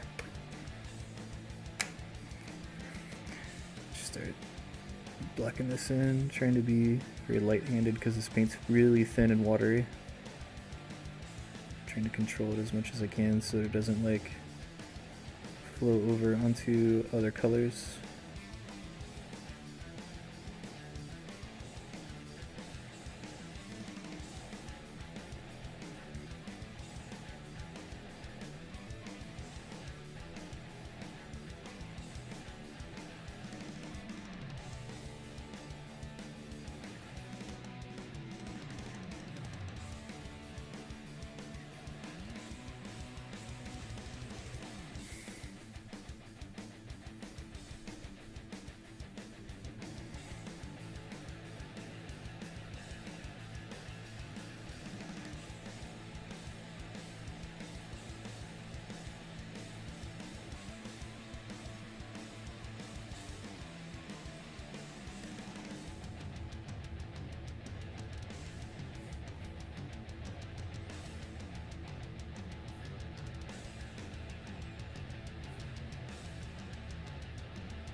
That dry up.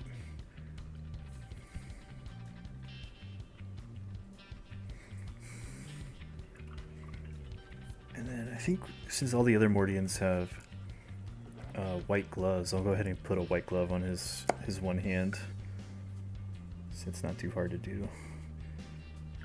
Get some Celestial Gray out.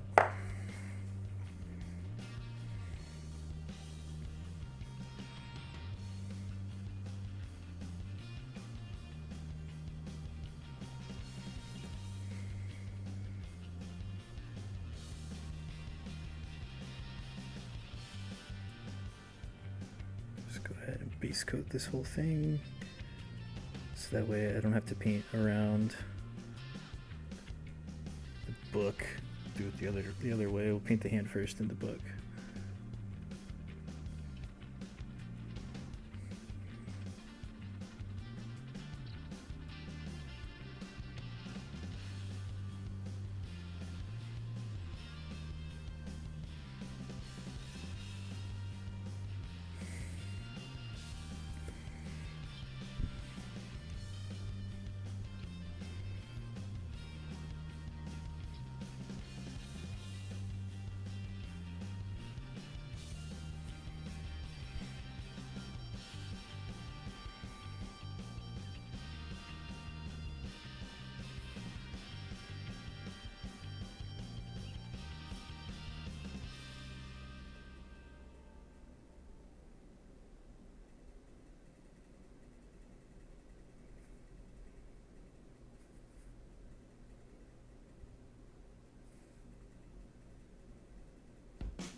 That's a good base coat for flesh. Just let that sit.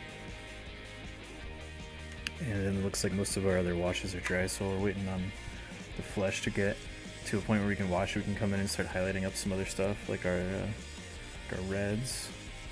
So we'll get out some of our bloody red that we use to airbrush some of that red. To thin it down so it's a little bit thinner than it normally would be. Let's come in and start kind of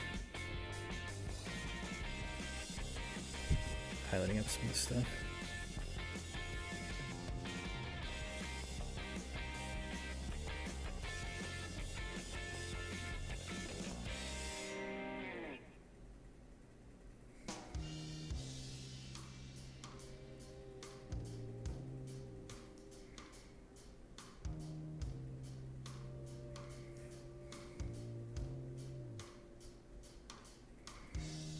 Stay on your damn thing.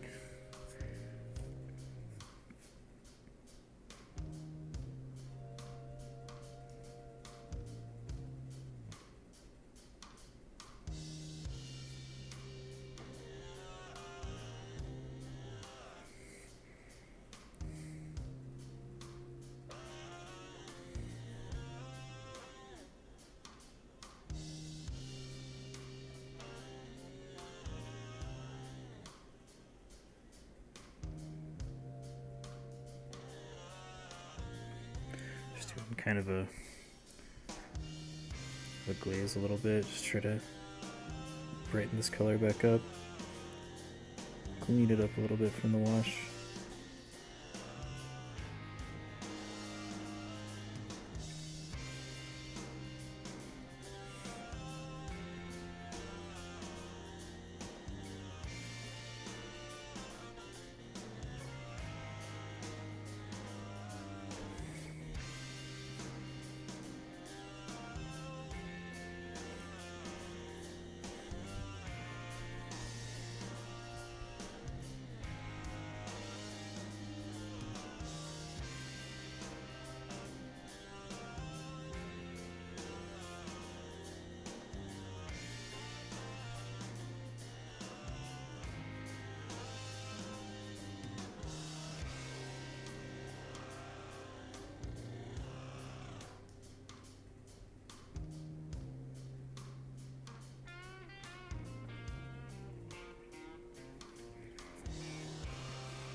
Moving really fast. Well, yeah, I mean, like when it's just like a single mini, I can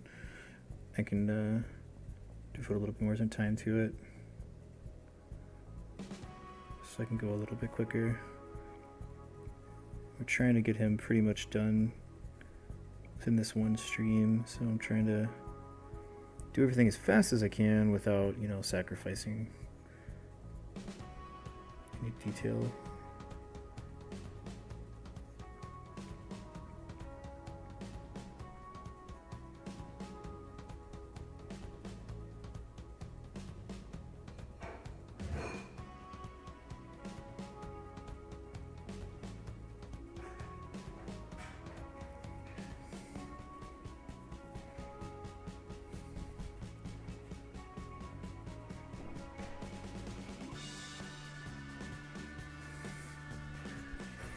those reds back nice and vibrant.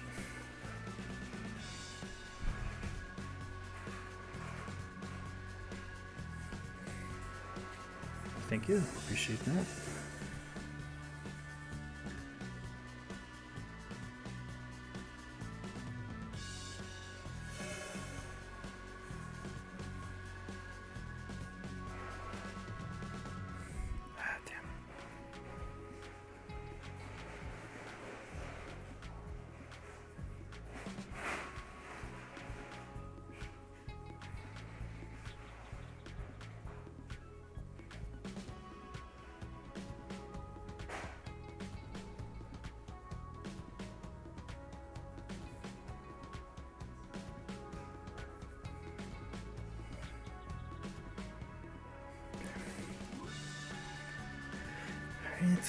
Alright, let's see, how's our face looking?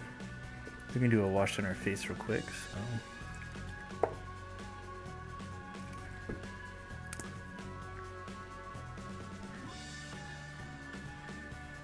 Yeah.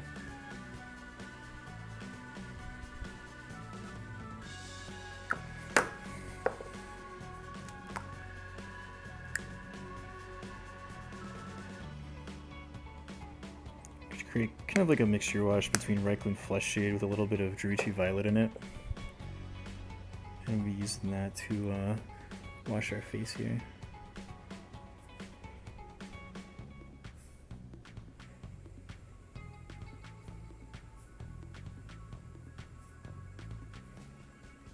I think that's pretty good.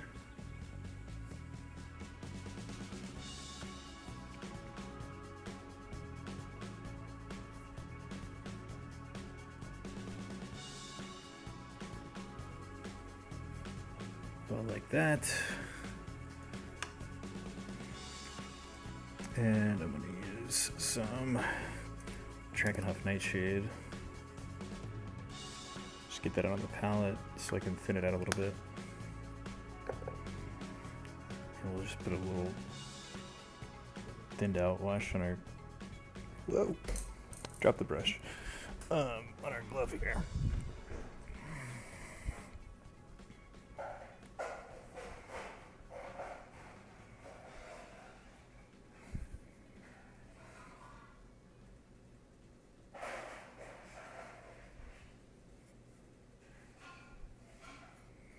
Like so. Okay, cool.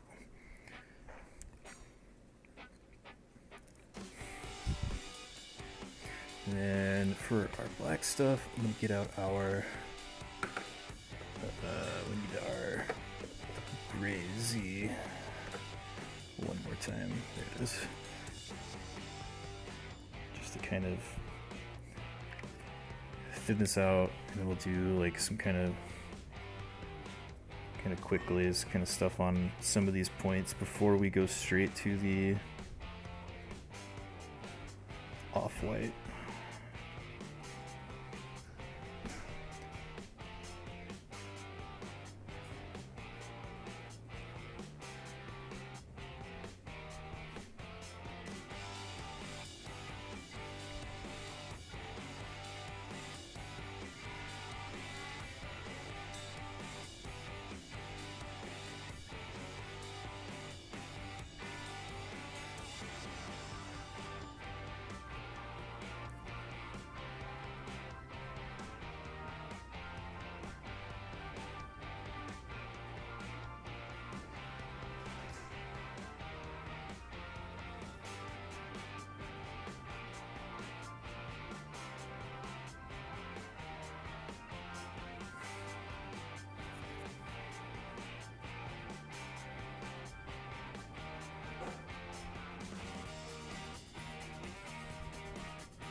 about like that. Okay. Come to our off-white.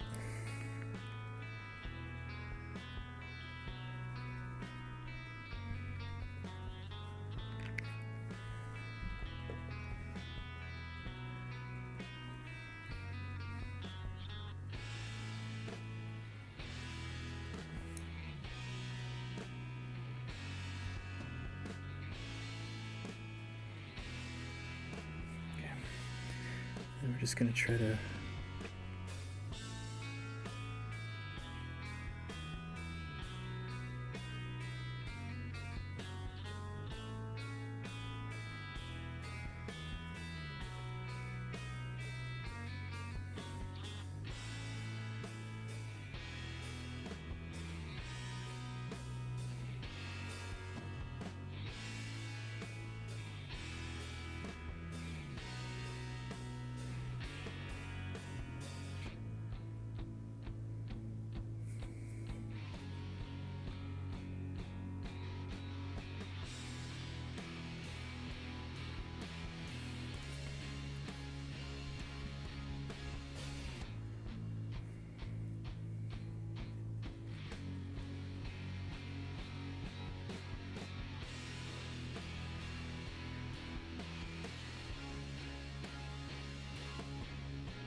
should have get some of that white in there, just like little teeny tiny bits of it, just to give it like a little bit of a shine.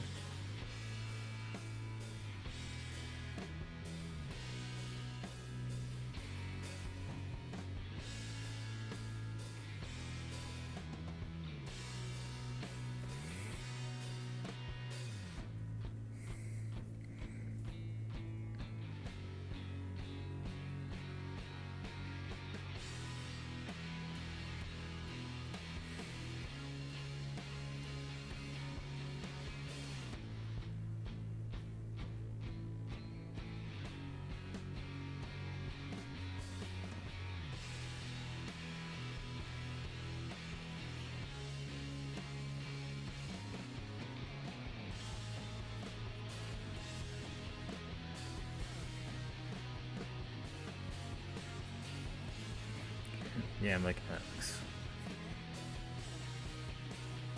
a little bit of that leather shine.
Okay.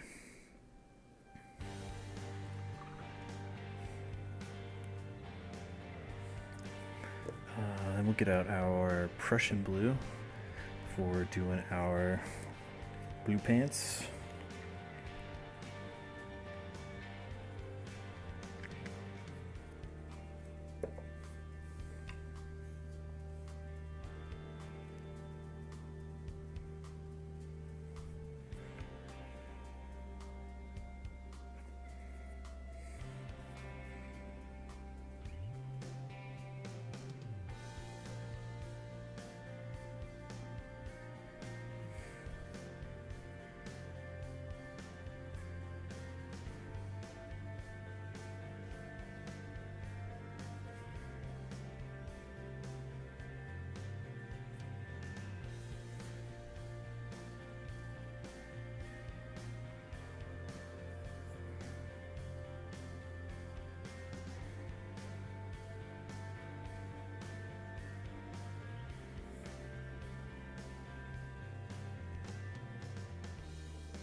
About like that.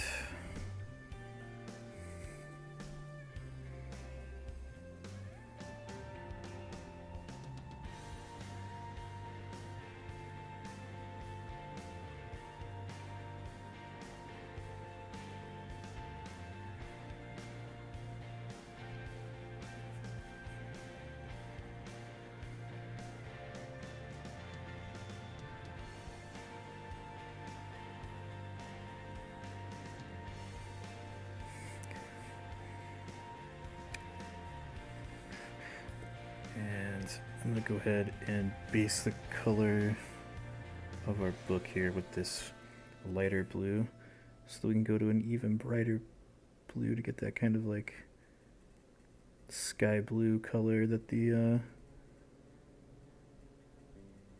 real life book was in.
What do we want to do next?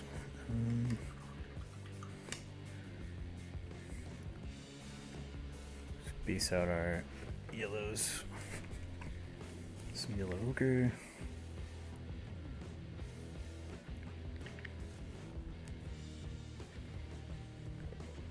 Like to do dry brushing? I do too, on some stuff. Just depends on what I'm doing, the kind of look that I'm going for.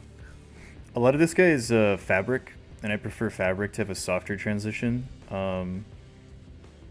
because dry brushing is a little bit rougher. But I do like to use it for like armor plating and stuff on Space Marines. I kind of like the more, like in my mind, Space Marine armor is just like painted with paint over the like cast metal parts of their plate armor. So I like the kind of look that dry brushing can get you. But for cloth, I like the softer transitions of highlights.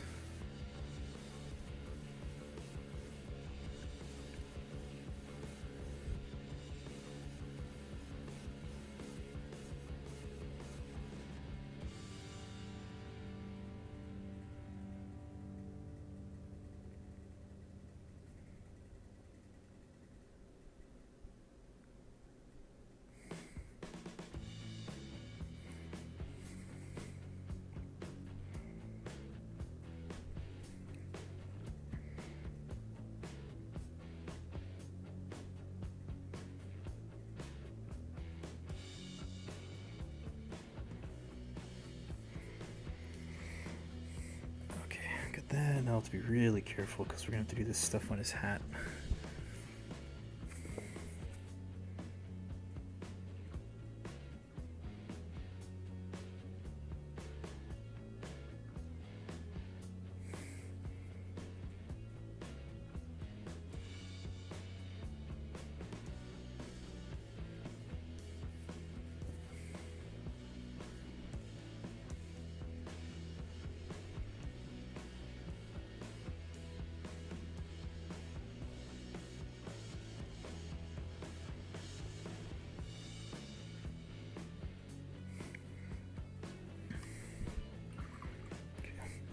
Clean it up a little bit. Where did our black get off to? To clean up the bill of this hat a little bit.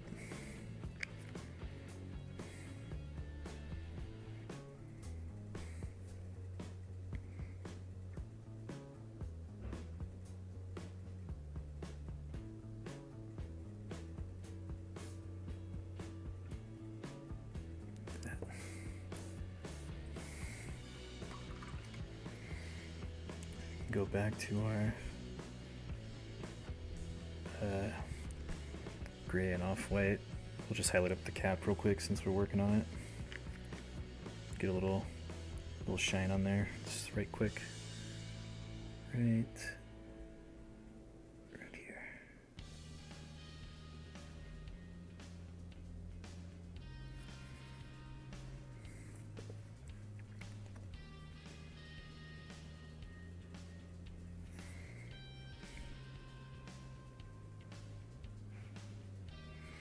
Just like that, like super easy shine.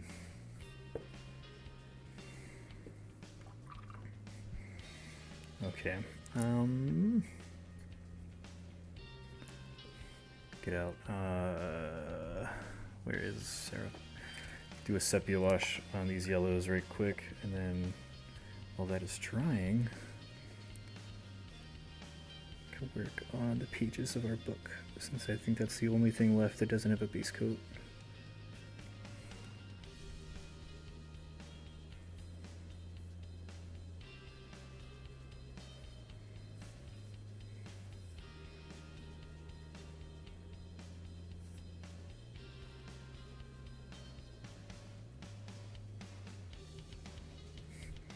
Just needs a little bit of wash in there, that's all we need.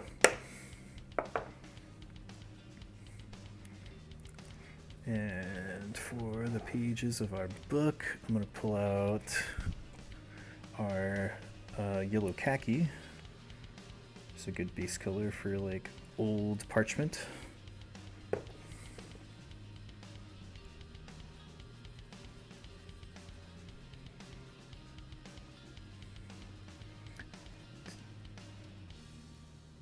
Thin this out a little bit. We'll go in here and block in the pages of our book.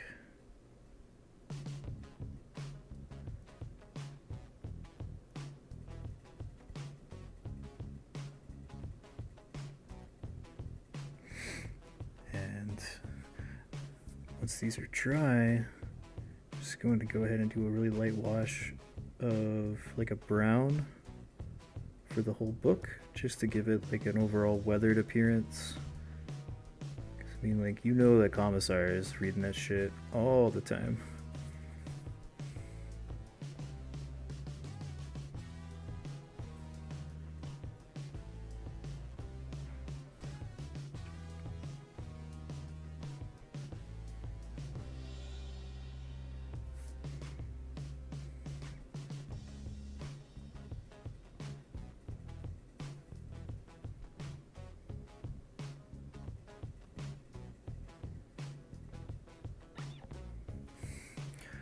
That.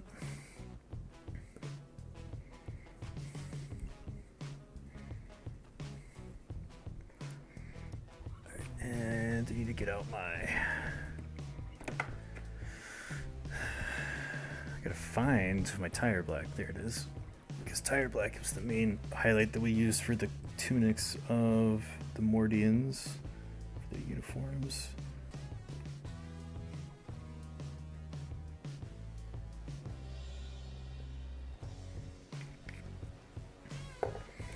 And then just like a teeny tiny amount of Celestial Gray in there.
Is that the right color?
Already starting to misplace my washes.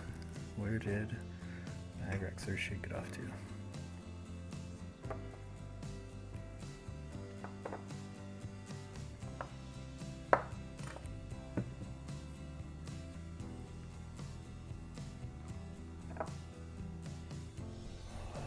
Oh, there it is.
see, is that the right shooting gray? Yeah, that's pretty close.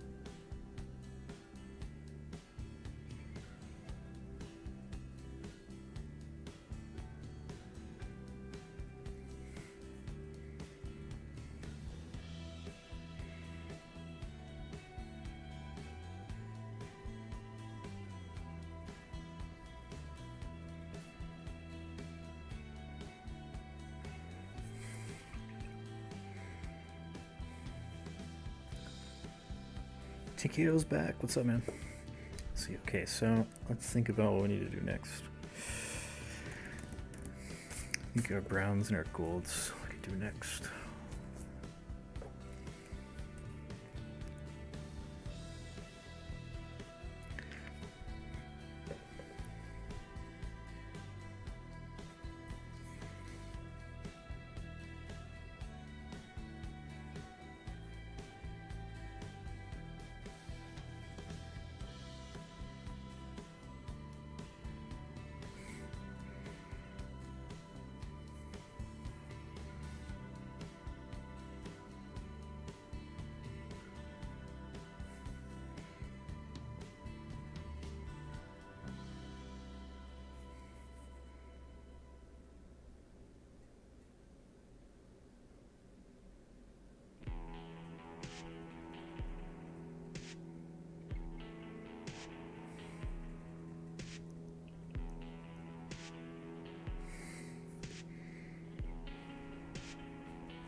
Yeah, it's okay.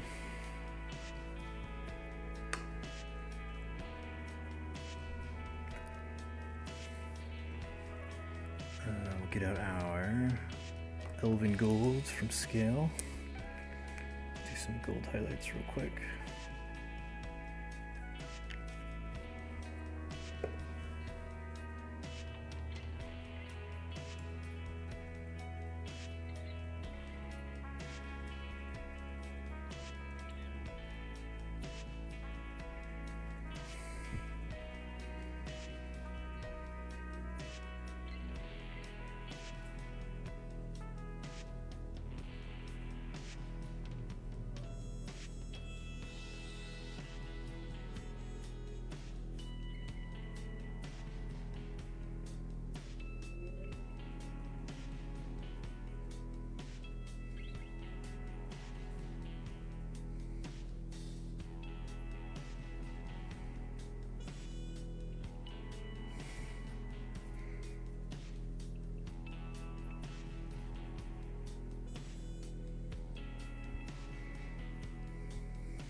Yeah, just trying to like kind of get in the zone and like get all this stuff knocked out. I'm a little short for time. I would like to get at least the painting portion of this guy done this stream. So I mean, like, the basing's not very interesting. It's just going to be some texture paint and some tufts of grass. But I would like to get this guy done in this stream. I think we have enough time. Like, I think we can finish in 30 minutes.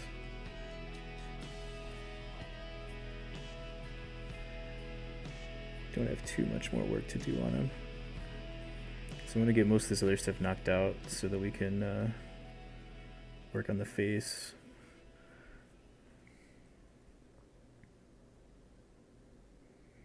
Gold's pretty easy to highlight.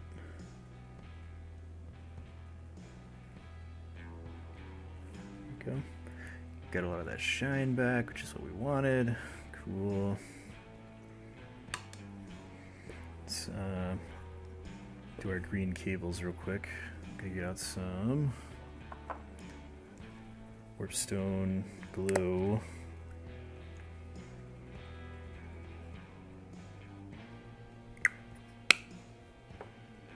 Down the palette here.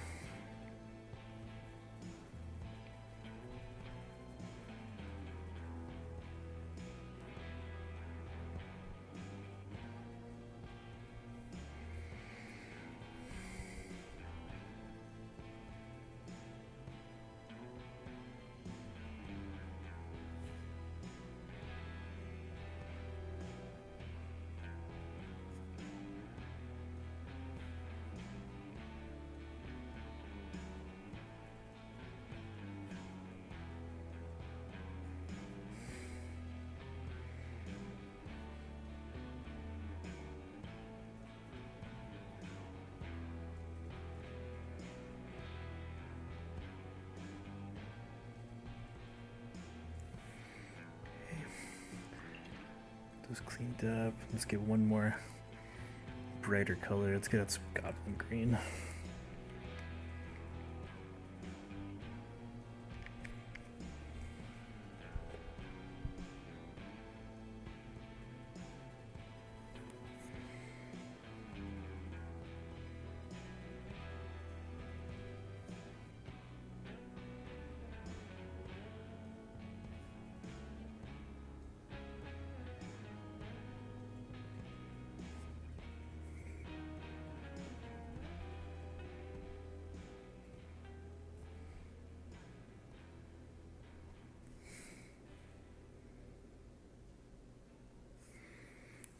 Highlight it up nicely.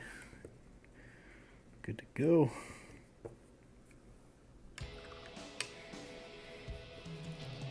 Do some yellow real quick. In fact, I'm going to go ahead and retire this piece of parchment paper because I don't have any more room. Grab another one.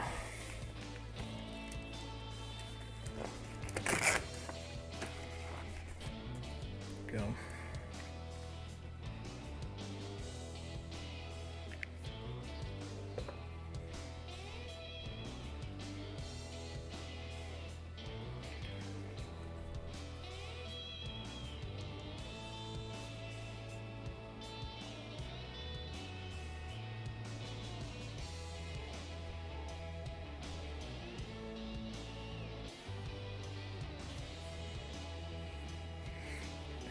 There. Come in and start kind of picking out some of the detail on this rope stuff. I don't know the proper term for this.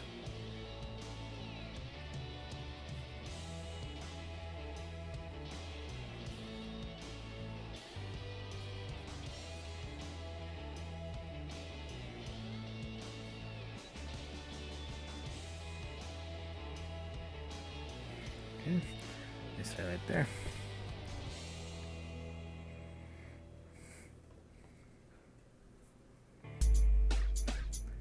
Dan Short 14.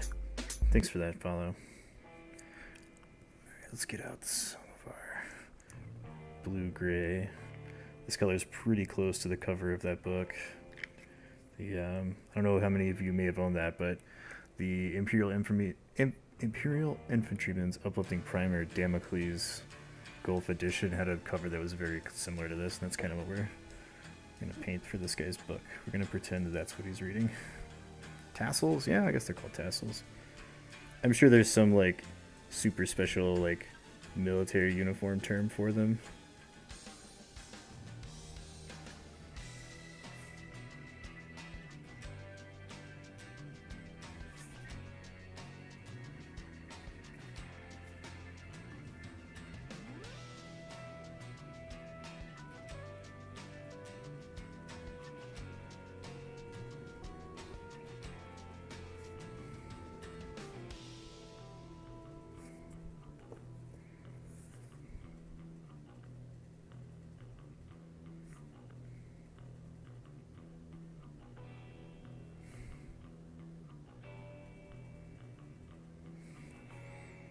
Go.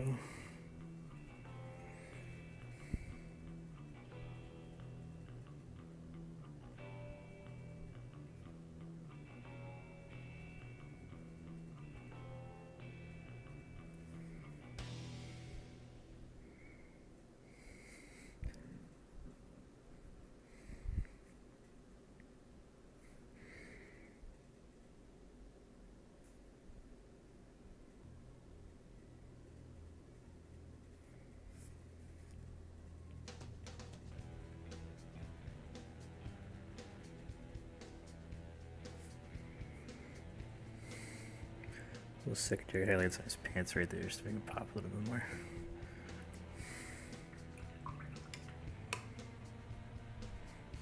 Oh, I know what shoulder boards are. I was talking about this. I know, like, I don't think he has shoulder boards because he's wearing his leather jacket. But I know what shoulder boards and epaulettes are.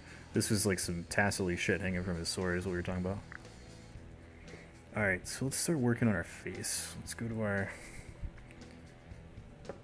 Let's do our tanned flesh.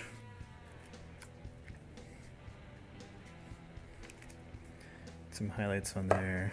I'll show you guys a cool trick in case you didn't see it when I painted the face of our scale 75 dude. First we're gonna do just basic highlights on our face here.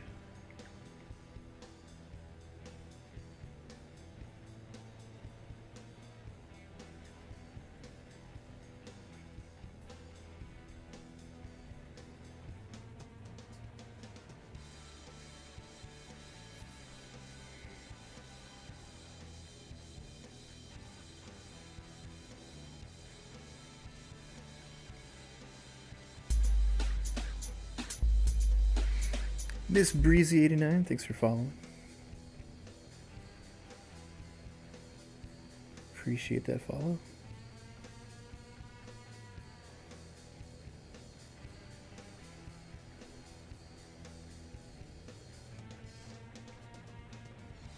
Okay. Our first highlight there. Yeah, sword knot. We'll call it a sword knot. Thanks for that compliment, Miss Breezy. And we'll go to our barbarian flesh, a little brighter, to a secondary highlight.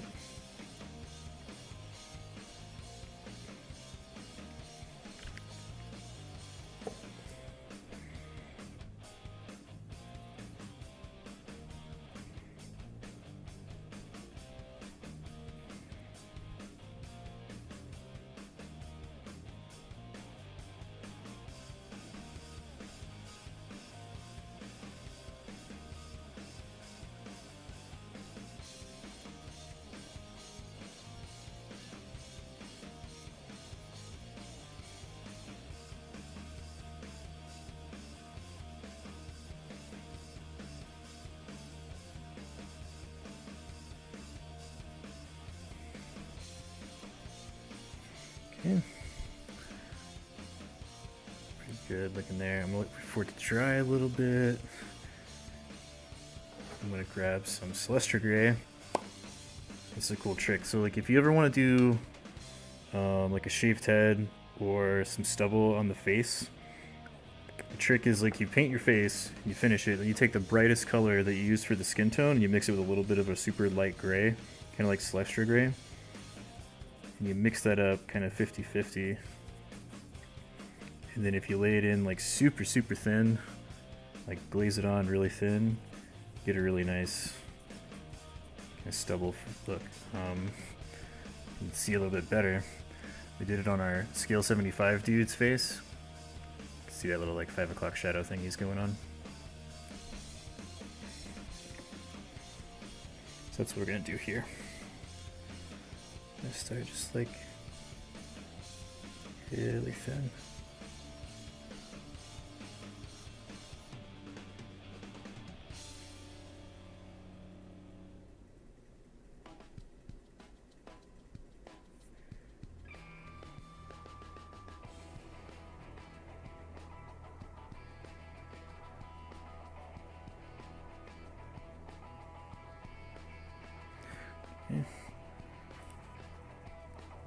Got super bright.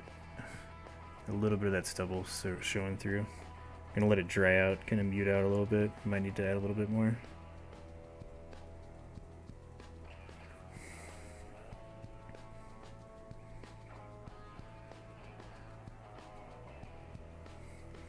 Maybe even kind of like blend in some more flesh down into there.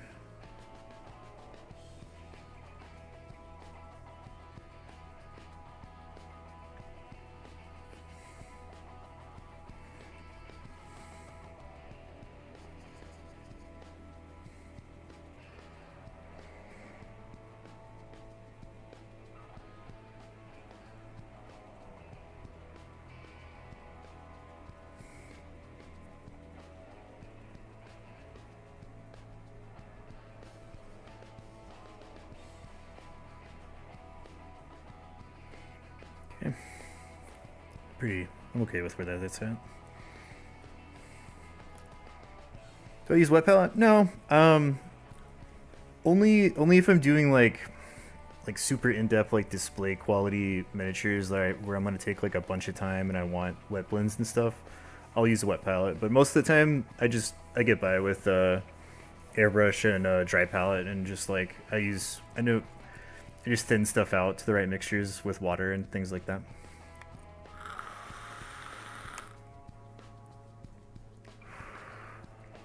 Okay, sword knot. Gonna have to be a historian, setting it straight.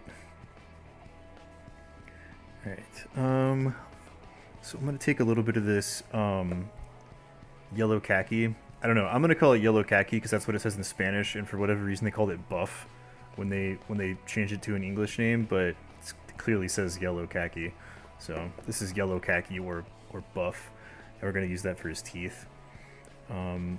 Generally, you don't really want to do like pure like ivory for stuff like that on guys this small, because it ends up like being like way too bright and doesn't look very realistic.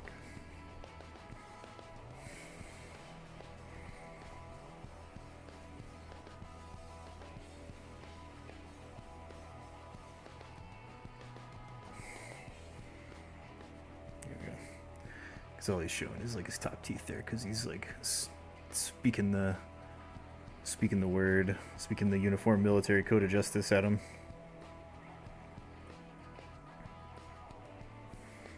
I'm just gonna take a little bit of this and kind of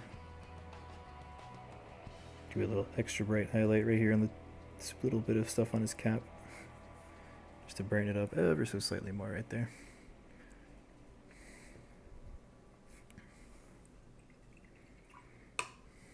Just calling it a tassel.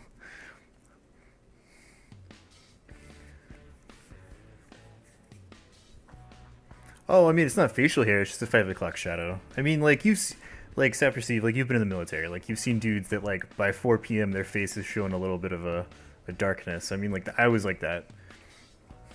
When I was in basic, they made me shave twice a day.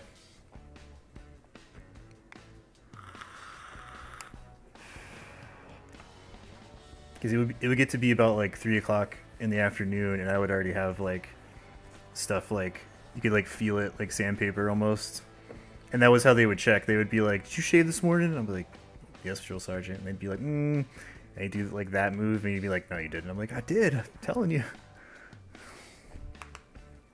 Get that kind of like Homer Simpson where they're just like the bottom half of your face is just gray. from like the stubble. Yeah. Yeah, it was I'd always wondered how to do that on miniatures because I would see like Space Marines and Imperial Guard and stuff painted that way where they had that kind of like 5 o'clock shadow going on. And I was like, how the fuck do you do that? And then I was looking at some old Lester Bursity videos, and he did a video like 5 years ago where he painted a Space Marine face, and he was just like, yeah, all you gotta do is just take the last color that you used to paint the skin and mix it with some light gray and then like glaze it on. And I was like, oh my god, it's so easy. It's so easy to do. How did I not know until now?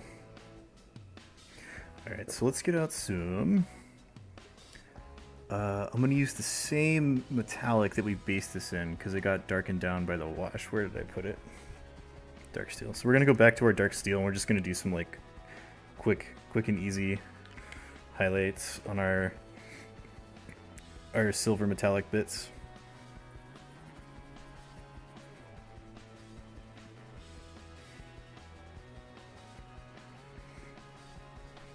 I think we're going to be able to do this in time. So we'll just come back and start doing some highlights on our metallics just to give it a little bit of shine back. I don't want it to like go from dark to like hella bright like chrome because that doesn't look very good. I just want to bring back the shine of some of our metallics. And I'm just using the same color that we based all this in before the wash because the wash darkened everything down.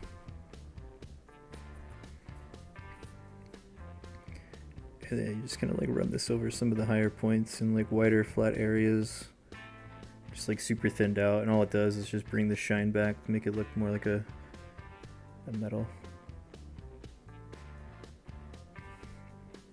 So I kind of want to, I mean like, I know this guy's a Mordian, and Mordians are like all about that clean uniform, but I kind of want this dude to look like he's in the field at least. Not like parade ground smart, but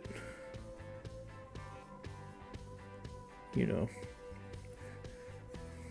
even in the field the Mordians are like all about the fancy uniforms and everything.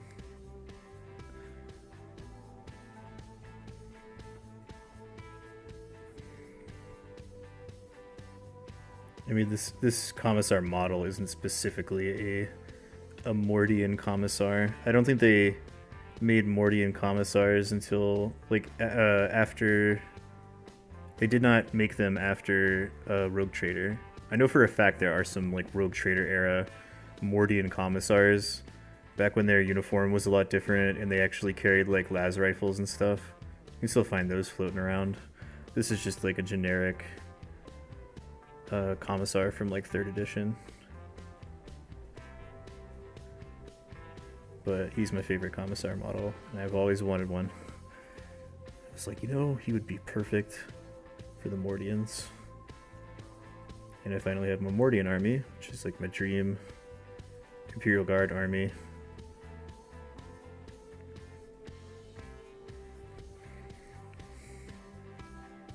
It's got the shine back to that power fist and like his breastplate and stuff. Like super easy to do.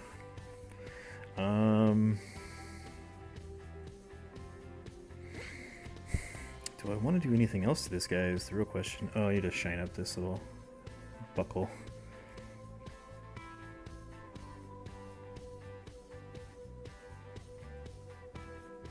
Like so. Bring a little bit of shine back to this.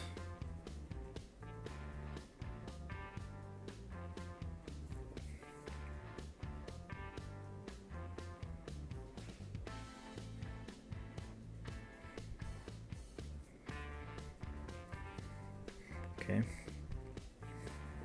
I know what I need to do. 2 more teeny tiny little things.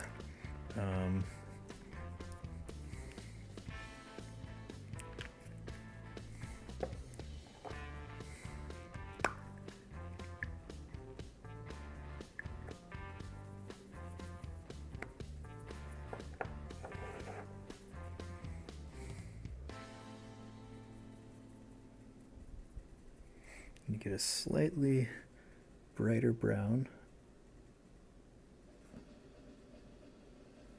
on a couple of pieces of this leather holster he's got going.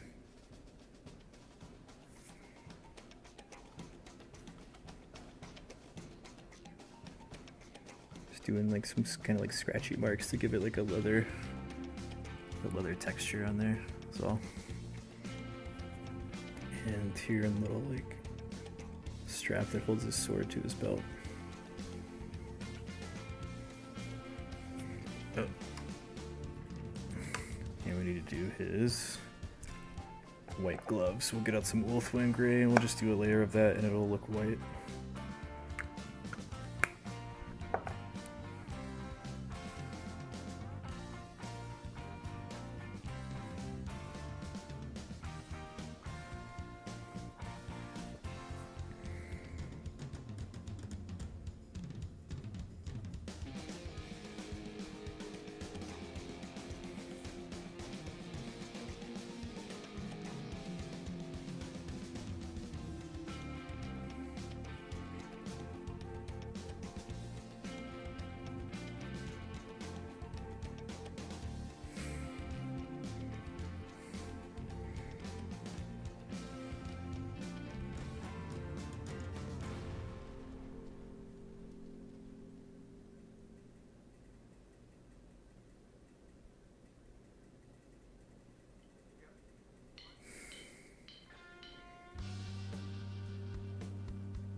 Okay.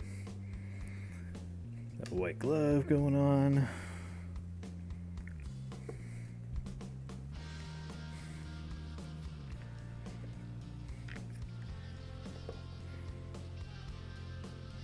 I'm gonna use some pure black to clean this up because this little edge spot looks a little blotchy.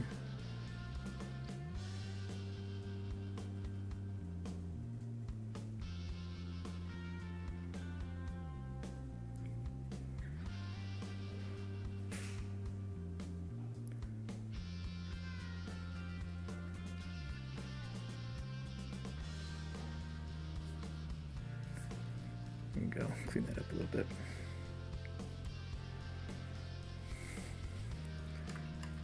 Okay, how much time we got left? Oh, we got enough time to finish this dude out. Make him look really good.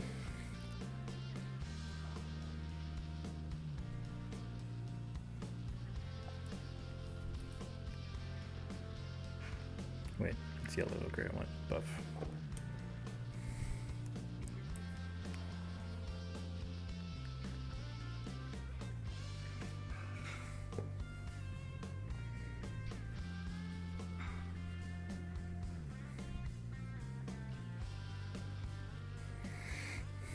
The edges of these little pages real quick.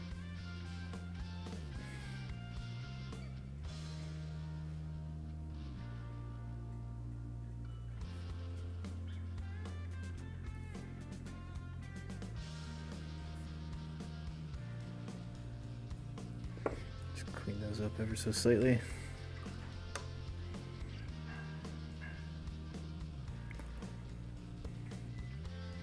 And let's play with some of this new mecha color like weathering junk. Where'd it go? Yeah, some of this like brown engine soot. Let's play with some of this.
much of an effect, but I can still see it.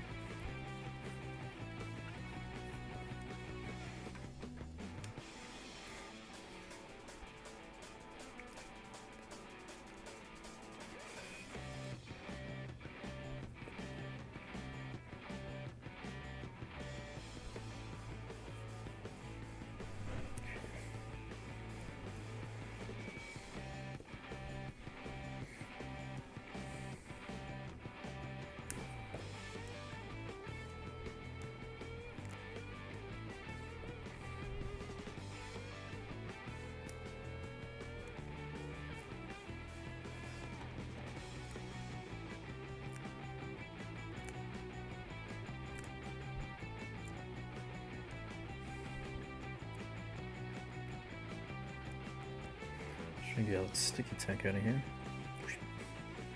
Pull him off with his base real quick, set him on a paper towel so he doesn't get scratched.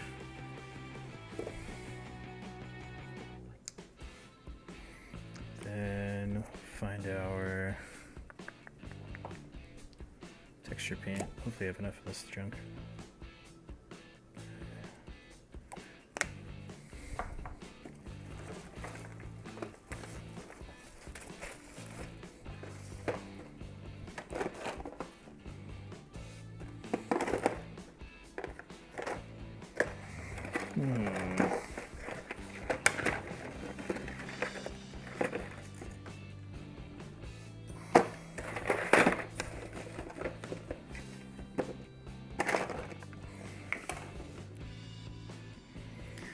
Oh man, tell me the only one I have is a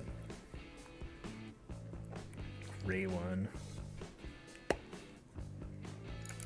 See, maybe there's some stuff lurking down in here.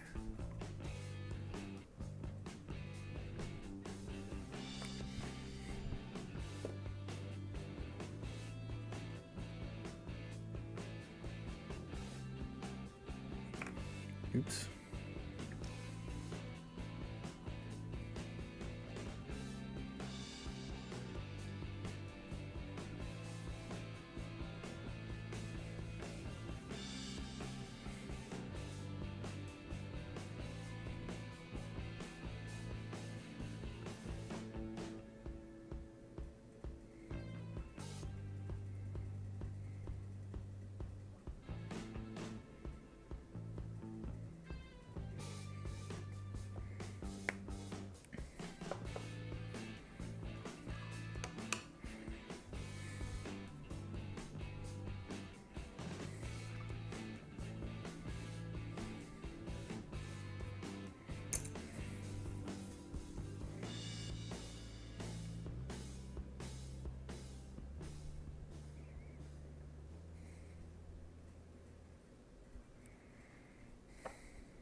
Let's let him sit there, because that is about all I can do before I let that stuff dry. But I mean, he's done. Like, the Commissar himself is done. All he needs is a matte coat.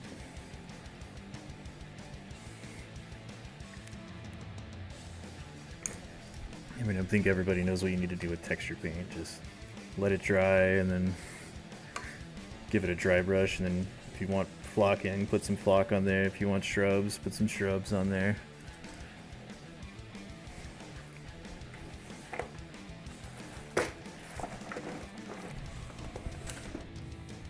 Because I just got some new ones. What are these? Because these are from Shadow's Edge. Yeah, Shadow's Edge. I just got these from Kinney today. Some of these little guys. I think these would go well with that brown dirt. We'll use some of those once it's dry.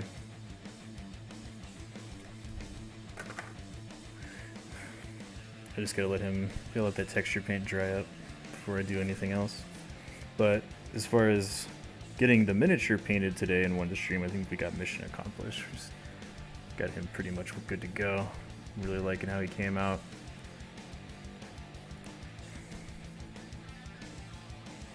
Just need to let that set up, and then once it's done, I can clear coat him.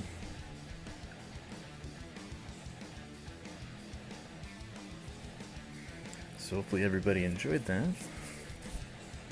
I had a great time painting. This was a super fun miniature to paint. I love painting the old metal Imperial Guard miniatures. They're so much fun. So just let him set up, get good and dry. And he'll be ready to go. Once it's fully dry, and before I clear coat him, I'll just like drop some really thin super glue into this like bottom slot so that it dries up and I won't have to worry about him falling out of there anytime soon.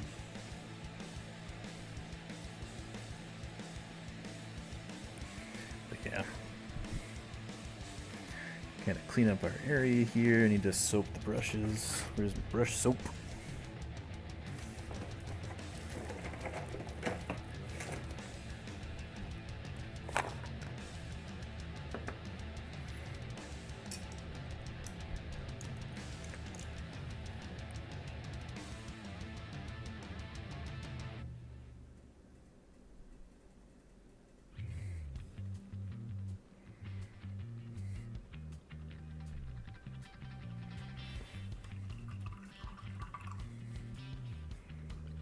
Sure, brushes are nice and clean and conditioned. You always want to take care of your brushes.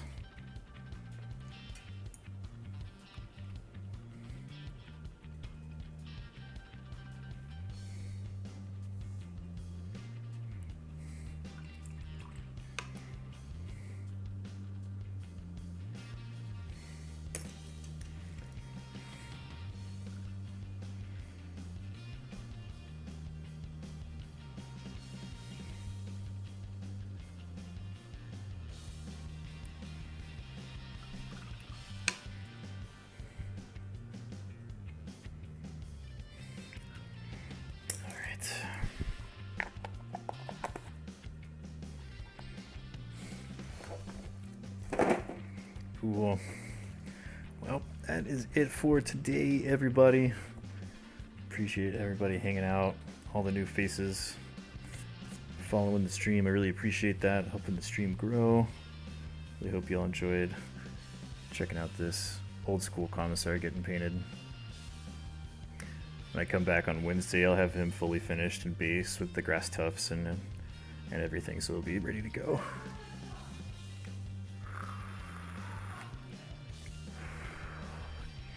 So let's see, what are we gonna do when we come back on Wednesday?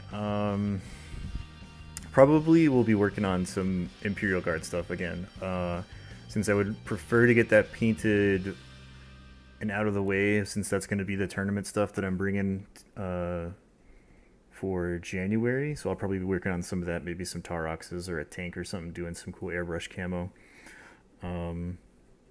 So when we get finished, like all the Mordian stuff is done, we can go back to working on some Dark Angel stuff, getting everything set up and ready to go for Adepticon. If you're new to the channel, Wednesdays is a bit of a different time. It's 8 to 10 p.m. US Central Time. On the weekends we do 5 to 8 p.m. So we come back on Wednesday. We'll start at 8 and we'll go to 10 because it's kind of like our shorter stream of the week, and we do a hobby hangout with open Discord and all that kind of cool stuff. So let's see who else is on. Try to find us find a host.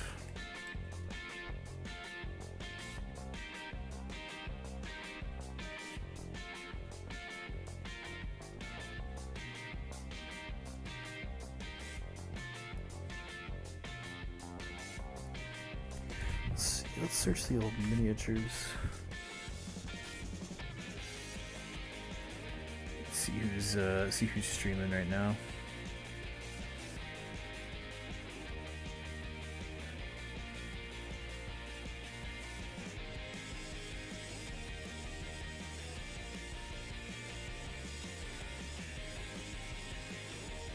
Alright.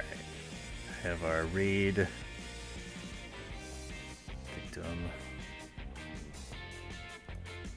Looks like there's a bunch of people I ain't never seen before, so just gonna pick somebody who's doing some painting, and we're gonna go blow up their stream. The big ol' host. Alright, so like I said, we'll be back on Wednesday, 8 p.m. to 10 p.m. Central Time. Working on some more 40k stuff. Like normal, wait for the host to go through, then jump over to their channel, tell them I sent you, spam with those Jack Clubs emotes. It's probably going to take them by surprise because they're starting out, so make sure to go over there and rate them good, and I'll see you guys on Wednesday.